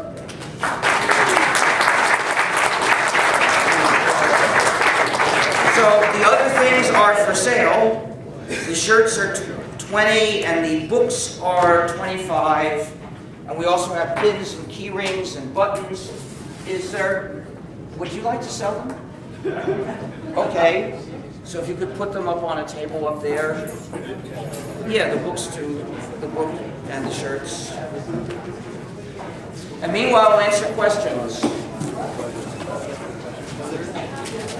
That's not for sale. That's just and the GNUs, there are small GNUs for $20. He's going to sell them all. You got a question? Please be quiet, because it's time for people to ask me questions, and I'm hard of hearing. And if you're all talking, I can't hear the question being asked. I have a question about some of the things that go on in academia related to like restricting your freedom. Like when you publish a paper to a conference, there are a set of rules against. You lose a lot of rights, I think, when you submit or publish a paper. Well, you should refuse to do that. Now, this is actually a fairly strong movement now to put an end to those restrictions, which are the enemy of science and the enemy of scholarship. Now, this is an interesting effect of the change in technology. In the age of the printing press, the journal publishers were the only way to disseminate scholarly work. They did an essential job. And the fact that they charged money for their copies, well, it was inevitable. It cost money to print each copy.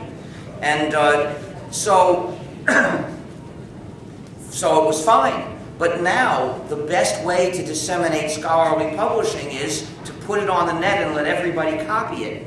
And let everybody redistribute it too. Although since these are works in the second category, they say what certain people think, I don't see that we should be allowed to publish modified versions of other people's papers. But we should all be allowed to redistribute exact copies of them. And this will help protect them from being lost. So this should be allowed, but the journal publishers, having got themselves with a grip on the neck of the scholarly community, don't want to let go. So various people are looking for ways to break their grip. And so you should insist on open access publication, which by definition means A, anybody can download it, and B, they're also allowed to redistribute it too.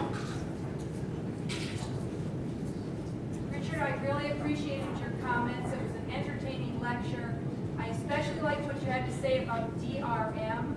And on behalf of educators and students, I have filed an exemption for anti-circumvention exemption that would allow educators and students to legally de-encrypt DVDs for educational use.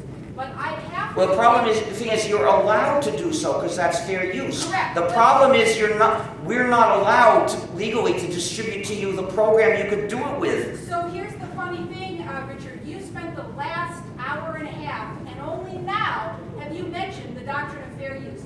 You proposed an elaborate scheme to reduce the power of copyright when in fact we already have in place in Section 107 the doctrine of fair use, which actually is our power if we take advantage of it. Well, I don't agree. You mentioned fair use in your talk, Richard. The reason is because I'm talking about something else.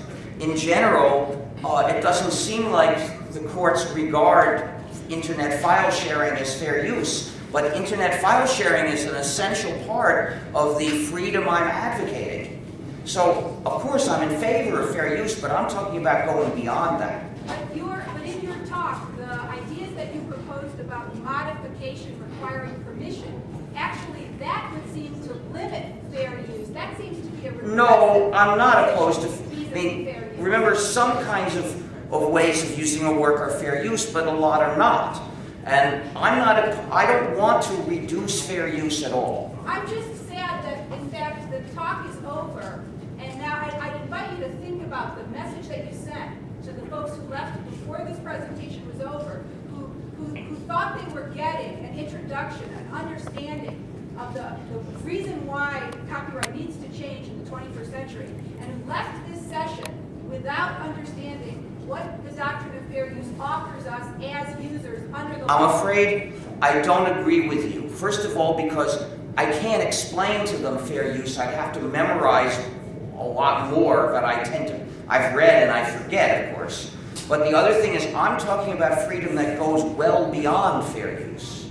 And that's the battle I'm trying to fight, although DRM is designed to deny us fair use in a dishonest way. The Digital Millennium Copyright Act says you're not allowed to break the handcuffs unless it's for fair use. But it also says you're not allowed to give people the means to break the handcuffs at all, ever. And the result is, even when they have an occasion where it is fair use and where it would be lawful for them to use these means to break the handcuffs in one particular case, they can't get the tools to break them with. Because the distribution of those tools, like the free software that can play a DVD, is generally forbidden.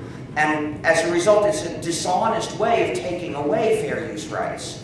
But I am advocating rights that go beyond fair use.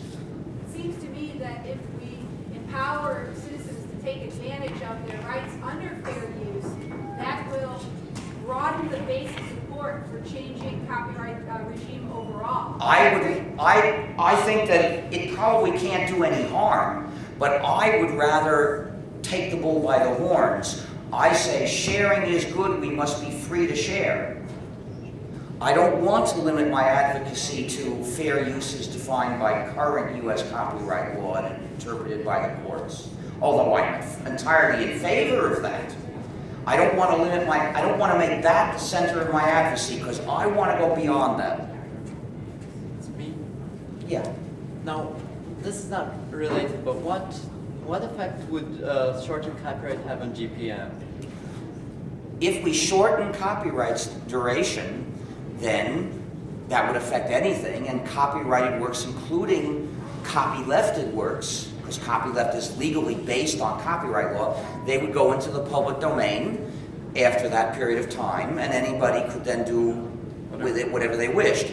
So the result is people would be legally allowed to take 10-year-old versions of copylefted programs and incorporate that into proprietary software. I could live with that. Okay. How do you feel about software that has source code released, but you can distribute modifications, but not the original source? And I don't mean modified full source, but like a diff. That barely manages to qualify as free software. Yes. Because effectively you are distributing the modified version, but in a required cumbersome form. Okay. But it still allows people to distribute their modified versions. Tech works this way.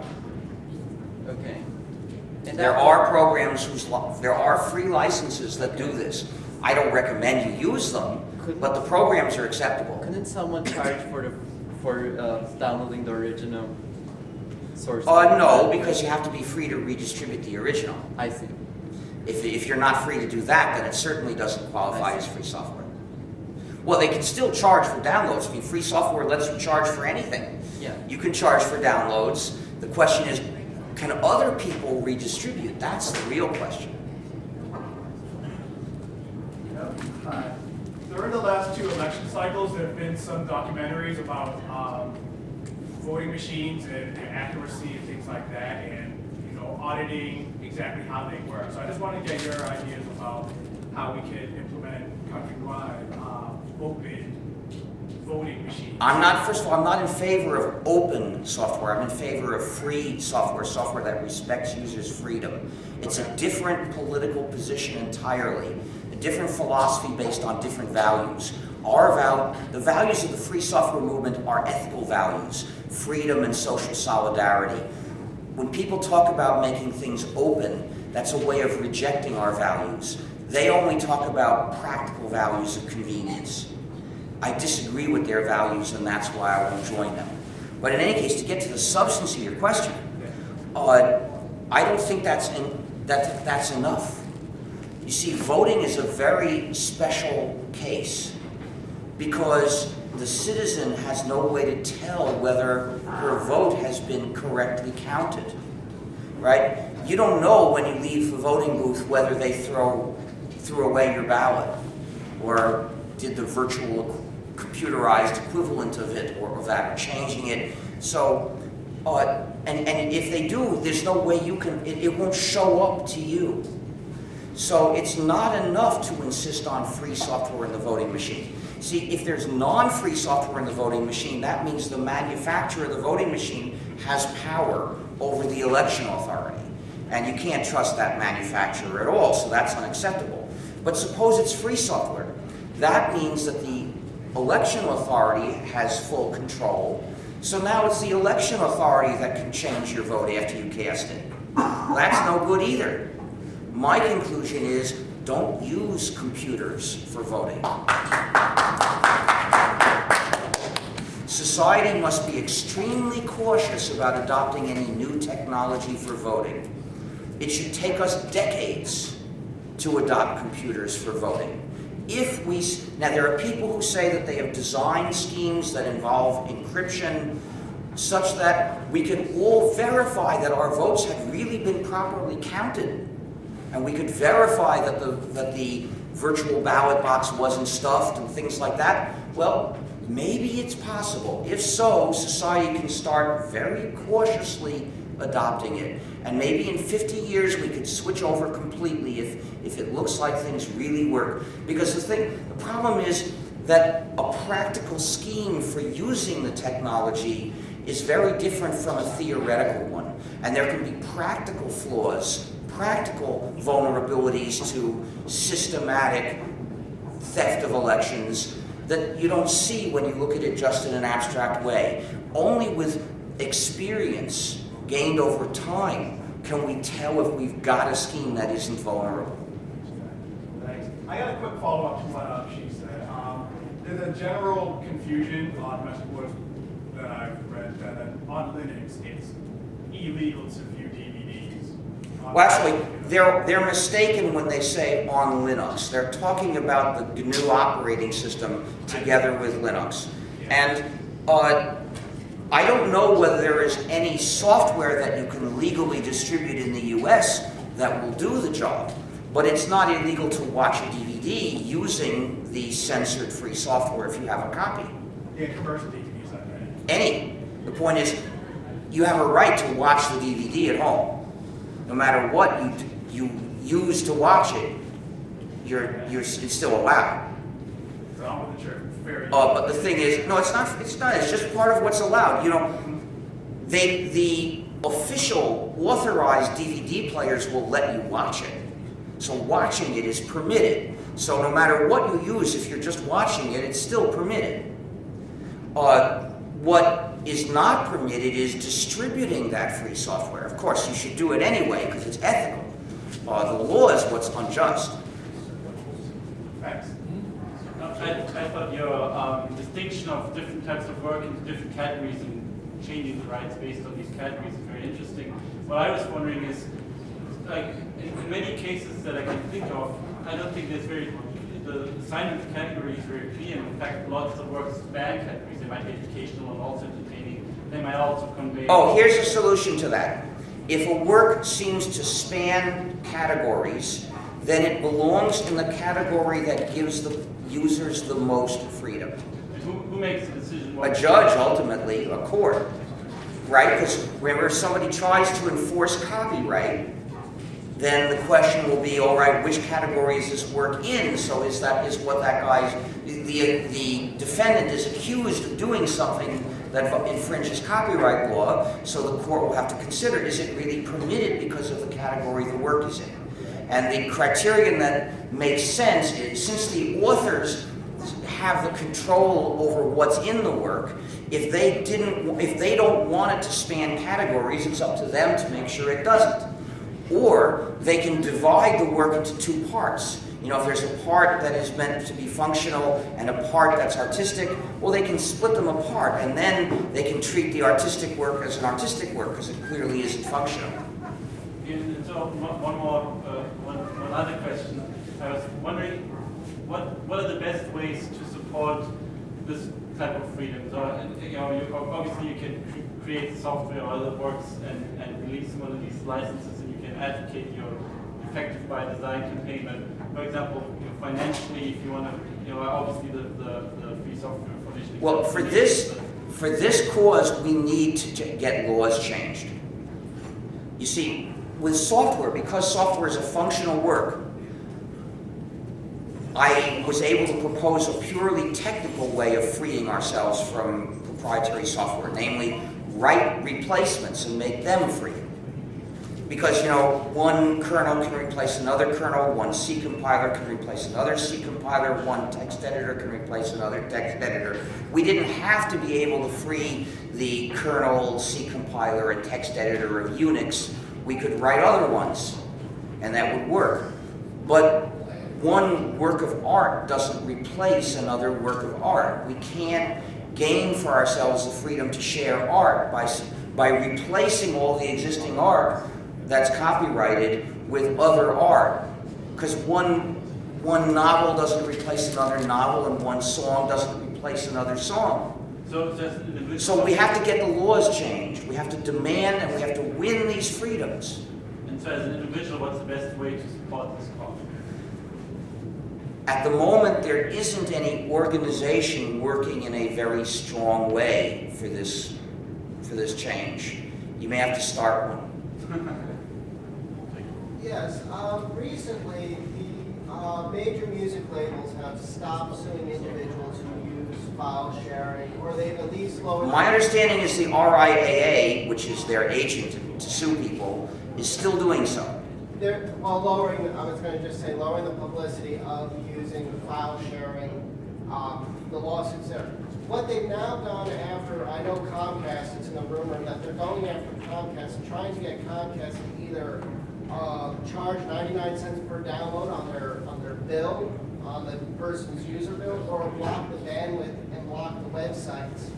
That they're going to try attacking sharing one way or another, and no matter what they do, we should defeat them. They're also proposing a sort of corrupt version of my tax support for artists plan.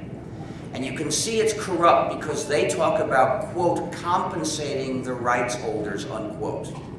Now, the word compensate is meant to suggest that because we copied or used a work, we have a debt to someone. Now, I'm against that idea completely. I'm in favor of these kinds of schemes to support the arts. Support the arts, yes, except the idea that using a work gives us a debt. Absolutely not. But the other bad thing you can see in that is the term rights holders. That's the way they say the money's not going to go to any musicians, it's going to go to record companies. So that would be the wrong way to free up file sharing. I suppose if we think of it as paying a ransom to the people who are holding us hostage, maybe it's better than nothing, if that's the way we can get the war on sharing to end. But that's the wrong way to do it, because our taxes should go to support the artists, not the parasites. But then how do you prevent artists who don't really do anything from getting supported? Well, you measure their popularity. Now, there are various ways of doing that. One is polling, or another is some kind of what you could sample. You could ask people, are you willing to talk about which works you like? Okay, here's a gigantic list, check off the ones that you like. Or are you willing to disclose which works you have downloaded? Okay, if you're willing, okay, the software transmits the list, and you just add that together with everybody else. Another scheme that has been proposed by Francis Muguet is let everybody allocate a certain fraction of his tax money to various artists, and that's how you measure their popularity. How much do people allocate to them? And then what about those people who don't want to give any money? They don't have to. Well, if it's a tax scheme, they'd end up paying the taxes anyway. Okay. That's fine. I don't see anything bad about that. You know, I pay taxes for roads. I don't have a car, and other people will pay taxes for music and they don't listen to music, and others will pay taxes for TV and not watch TV. I don't care. This is a minor side issue. We've got to get rid of this stupid focus on, I paid $10 last year towards, which would be given towards musicians, and I didn't listen to any music and I didn't copy anything. So what? Do you think software makers should follow the same money-making model that you set forth earlier for musicians? It's harder to do it in software, and the reason is, well, first of all, software is in the first category. It should be free. And when software is free, you find lots of people contributing to it, and it's very hard to figure out how much. Suppose somebody wants to give money. It's very hard to figure out how to divide up that money among the hundreds or even thousands of people who've contributed.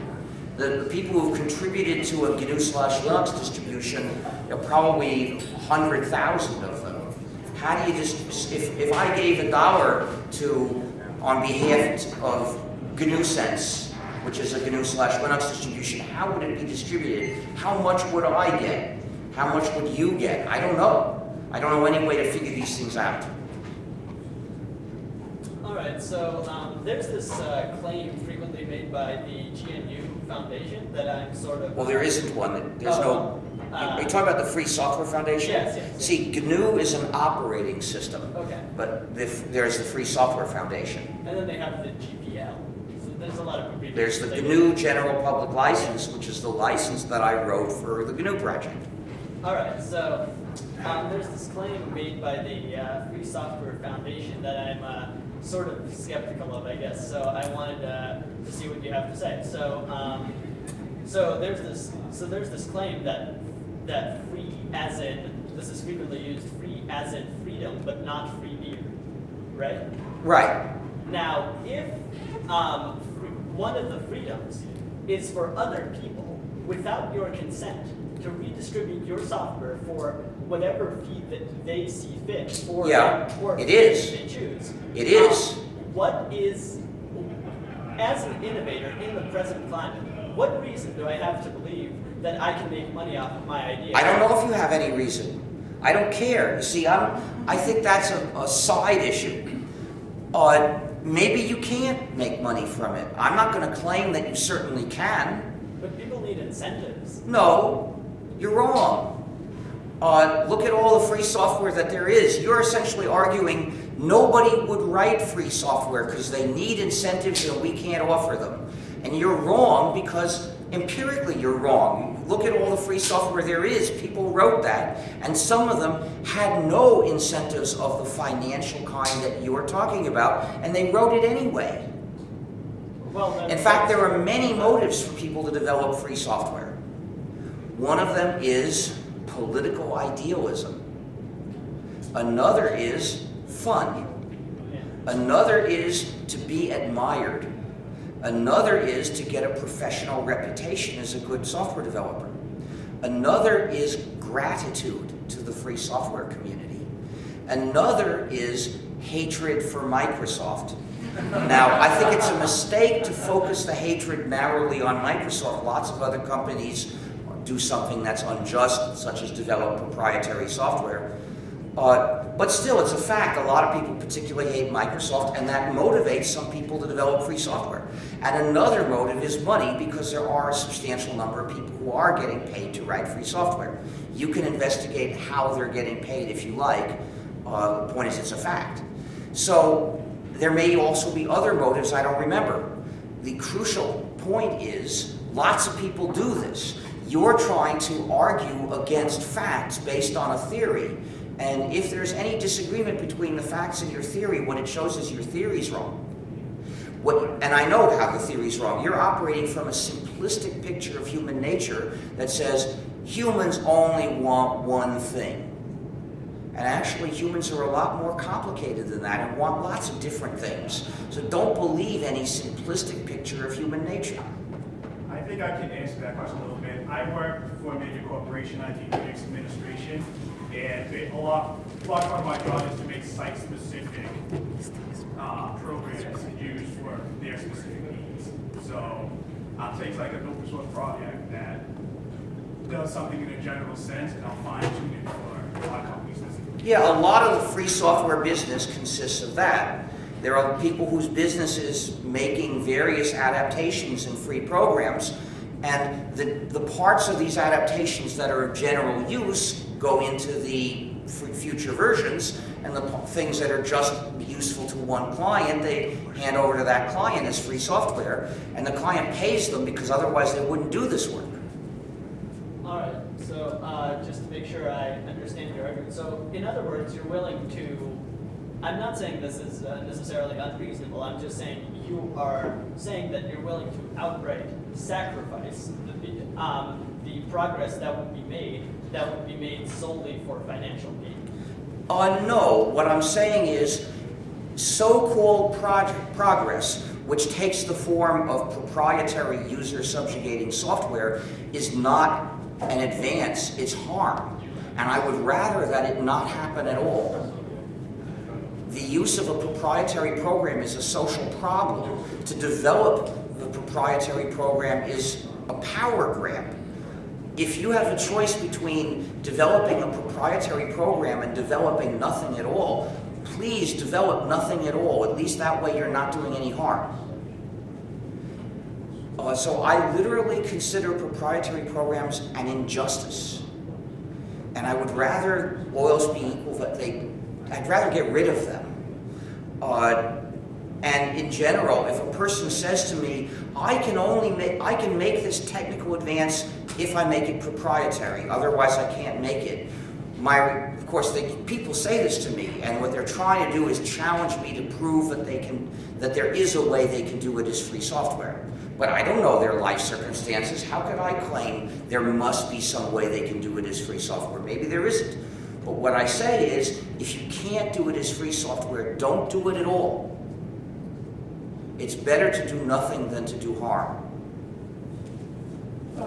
Richard, earlier I thought I understood that you're making a distinction between free software and the term open source. Yes.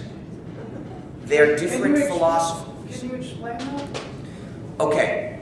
I founded the free software movement in 1983.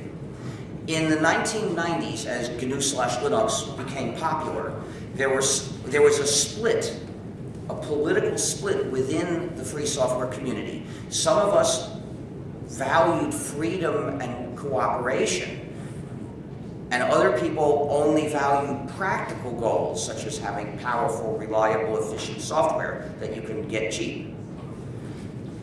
And in 1998, the second group coined the term open source as a way to talk about more or less the same software, but without ever alluding to our ethical ideas. Okay, but the license ties them together. Yes and no, because there are There are a lot of different free software licenses, and they, according to those open source people, they qualify also as open source licenses. But their criterion is written very differently from ours, and it's interpreted by different people, so of course the line doesn't come out in exactly the same place. And they have accepted some licenses that we consider too restrictive.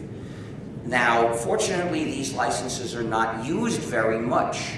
So there are some programs which are open source but not free software, but there are not very many programs and they're not used all that much.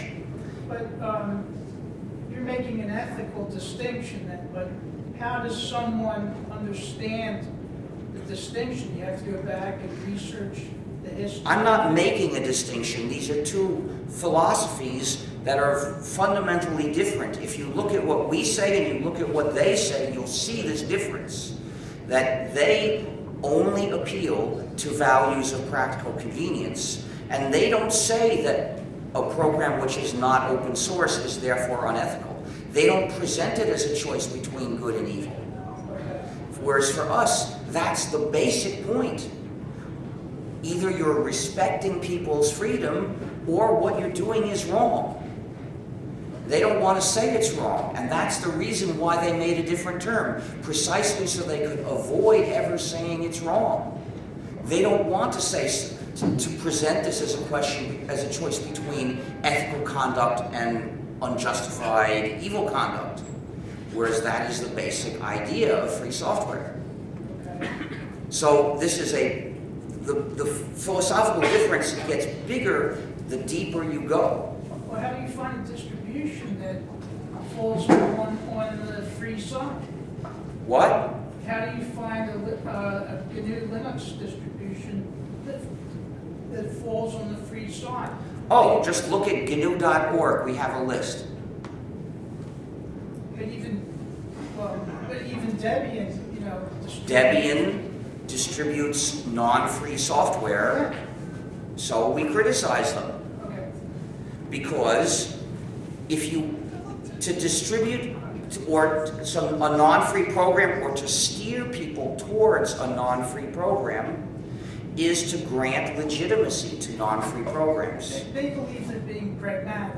Well, So we're being pragmatic too, but our goal is to establish a world of freedom. And we know that whatever we do won't head for that world of freedom if the message it conveys is freedom is not important. A while back, I forget the specifics of it, but I think in Congress when Larry Lessig was talking about it, they were discussing laws about abandoned works. Oh yeah, the orphan works laws. Yeah. You know, I think they could be an improvement, but I think it's a side issue. We need the freedom to share every published work. And we're not going to get it through that orphan works law. That's basically a way of letting off some of the pressure so that they can defend their empire on the point that's most important. Also, are you familiar with the Grateful Dead music model? Are you a Deadhead? Yeah, well, I wasn't particularly a Deadhead, but I was aware of what they were doing, and it seemed to work for them. Where do you see free software's relevance in the age of cloud computing? I'm not going to do cloud computing because. But the rest of the world is. So where? Well, I'm not sorry. No, the rest of the world doesn't all agree with you. Okay, can you answer the question though? What? Can you answer the question whether or not, just rather than dismiss it, is available source code still relevant, or is data? The only way to maintain control of your computing is to use your copy of a free program. If you use someone else's copy, in other words, if you use software as a service, you have let them have control over you, and you should never do that. Just as if you use a proprietary program, you've let the developer have control over you, and you shouldn't do that. The way to maintain freedom is to reject the things that would give it up. Moving away from software and going to, say, novels, how are the rights of people infringed upon? How is it equal for novelists to have the right to control their characters and Well, I'm not saying it is. I'm saying that we have to limit that so that it doesn't get to the point of being evil. And that's why I proposed a reduced compromise copyright system. And that allows everyone to non-commercially redistribute exact copies. But it doesn't necessarily allow other people to write other novels with the same characters in the same universe, because that is commercial. Probably it's commercial, and it's modification. So for those two reasons, according to my proposal, it would still be covered by copyright. But back in 1906, Mark Twain spent 6 months in Washington. At the time, copyright only lasted 42 years. And after leaving Washington, he wrote an article in the New York Times and said, I want my works to protect my children, but I don't really care about my grandchildren. They can... Well, I don't sympathize with him. I don't see that... I think that that's the wrong basis to make any copyright decisions. We shouldn't decide anything in copyright law based on what copyright holders want. It's a matter of what we want. Now, there's some benefit for us in promoting the arts. There can be benefit in having a copyright system, but not because some author thinks he's entitled to certain power. That's not a valid reason why we should give it to him. Why shouldn't the writer have to work? Why should he? Why shouldn't I be free to copy? If you want to create your own work, why shouldn't I be free to copy my copy of his work? Why should he have any say over it? You have been brainwashed by the publishers, and perhaps in the 19th century, the authors, who tried to spread this idea that they were entitled to power over readers. But I reject that idea. However, I do see some validity in the idea in the Constitution of setting up an artificial scheme to promote writing. I do appreciate writing when I read it, and I'm willing to have to live in a suitably designed scheme that promotes writing and that will by providing income to writers. I see the utility for all of us of having such a scheme if it is done in such a way that it's reconciled with the freedoms that we all wish to enjoy today. But I reject, speaking as an author myself, I reject completely the idea that authors should have power just because it seems to them that they deserve it. Well, to use a specific example, about 2 weeks ago,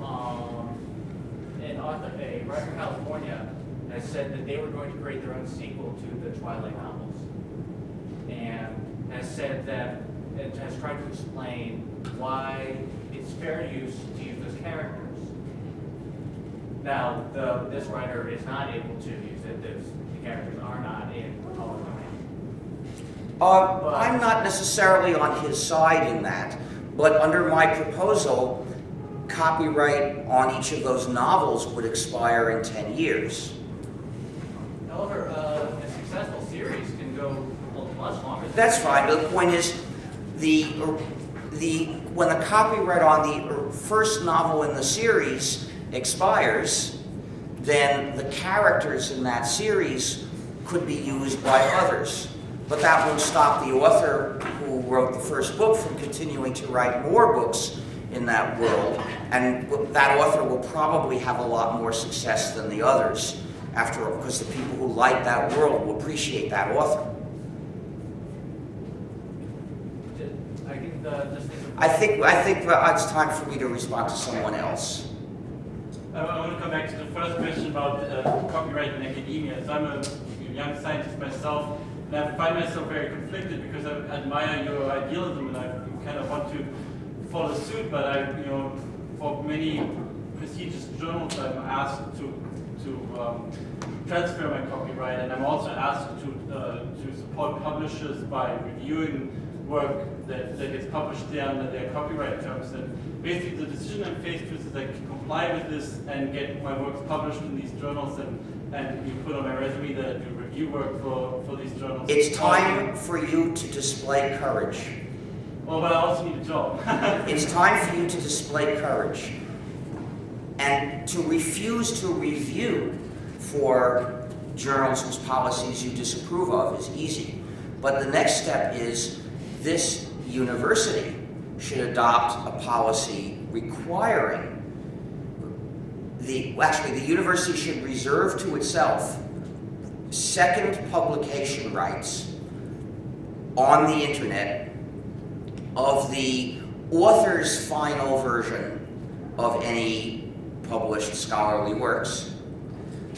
And the university should promise that when it publishes them, it will permit everyone to redistribute, at least non-commercially, copies of what they publish. And by putting this into the contracts that it has with the faculty and staff, and when possible with the students, the university will simply take it out of the hands of the journal publishers. And meanwhile, professors competing for tenure will be under the same rules. So it'll be fair. I agree with that. I hope that Doesn't that go to the heart of like the problem with like the university system in this country in the sense of publish or perish? My friend used to always say, if you No, actually, I disagree with you. I think I've just found a solution to reconcile solving this problem with the university system. No, I guess So I disagree with the claim that this is an inherent problem. No, I guess one thing is the inherent problem is the profit motive of the university instead of the education motive of the universities. It's going too far afield for me to want to go that far. Yeah. I have no opinion about that. What are your thoughts regarding the Creative Commons? How does it fit within your proposal? The Creative Commons licenses all permit at least non-commercial distribution of exact copies. So they're all ethical to use, in my opinion, on works in the second and third categories. 2 of them are free licenses, which makes them okay for works in the first category. What Creative Commons does not have is a philosophy advocating any particular kind of freedom for users of works. Is this GPL? The GNU GPL stands for GNU General Public License. Right, That is a license I wrote right. for software mainly, but can be used for some other things. But does it specifically spell out this ethical issue? Yes, it does in the preamble. It explains why the license gives you these freedoms. It's because you deserve them. Can I just ask a clarification? You said that you think we should be allowed to file share music, but do you think we should actually do that at this point? I see no harm in it. I see nothing but good in denying money to the major record companies. Just besides the fact that it's not really legal? Oh, that doesn't make it wrong. Do you do that? No, I don't. And the reason is, I think I might very well be singled out as a target to attack legally. I think it's time for you to show courage. I think if there's anybody who can fight that battle, sir, it'd be you, wouldn't it? No, actually, the thing is, under current laws, I don't know if anybody can win. I wouldn't say to you, I wouldn't presume to judge for you the question of whether you want to do file sharing or whether you're scared of the RIAA. Well, I mean, I'm not going to say you should ignore their threats. What I will say is there's nothing unethical about file sharing. So you mentioned operating systems earlier, and that you really don't like Debian. You have criticisms because they let you use non-free Now, it's not software. that they let you, it's that they lead you to it. Any general purpose system will let you install any program you like, which includes non-free programs. What's your personal favorite operating system? I don't want to say a personal favorite because it wouldn't be very fair. I endorse the systems that don't steer users towards non-free software. And those include, for instance, Ututo, BLAG, and GNU Sense, all of which are versions of the GNU/Linux system. Can you give an example of, I might have missed that part of the conversation, but what software specifically does Debian? Debian has non-free software in two ways. First of all, there is a non-free section and a contrib section. The non-free section contains non-free software. The contrib section contains programs to help you install non-free, specific named non-free programs. Like there'll be a contrib package for a given non-free program. Here's the contrib package to help you install it and run it. Well, both of these are steering people towards and legitimizing non-free programs.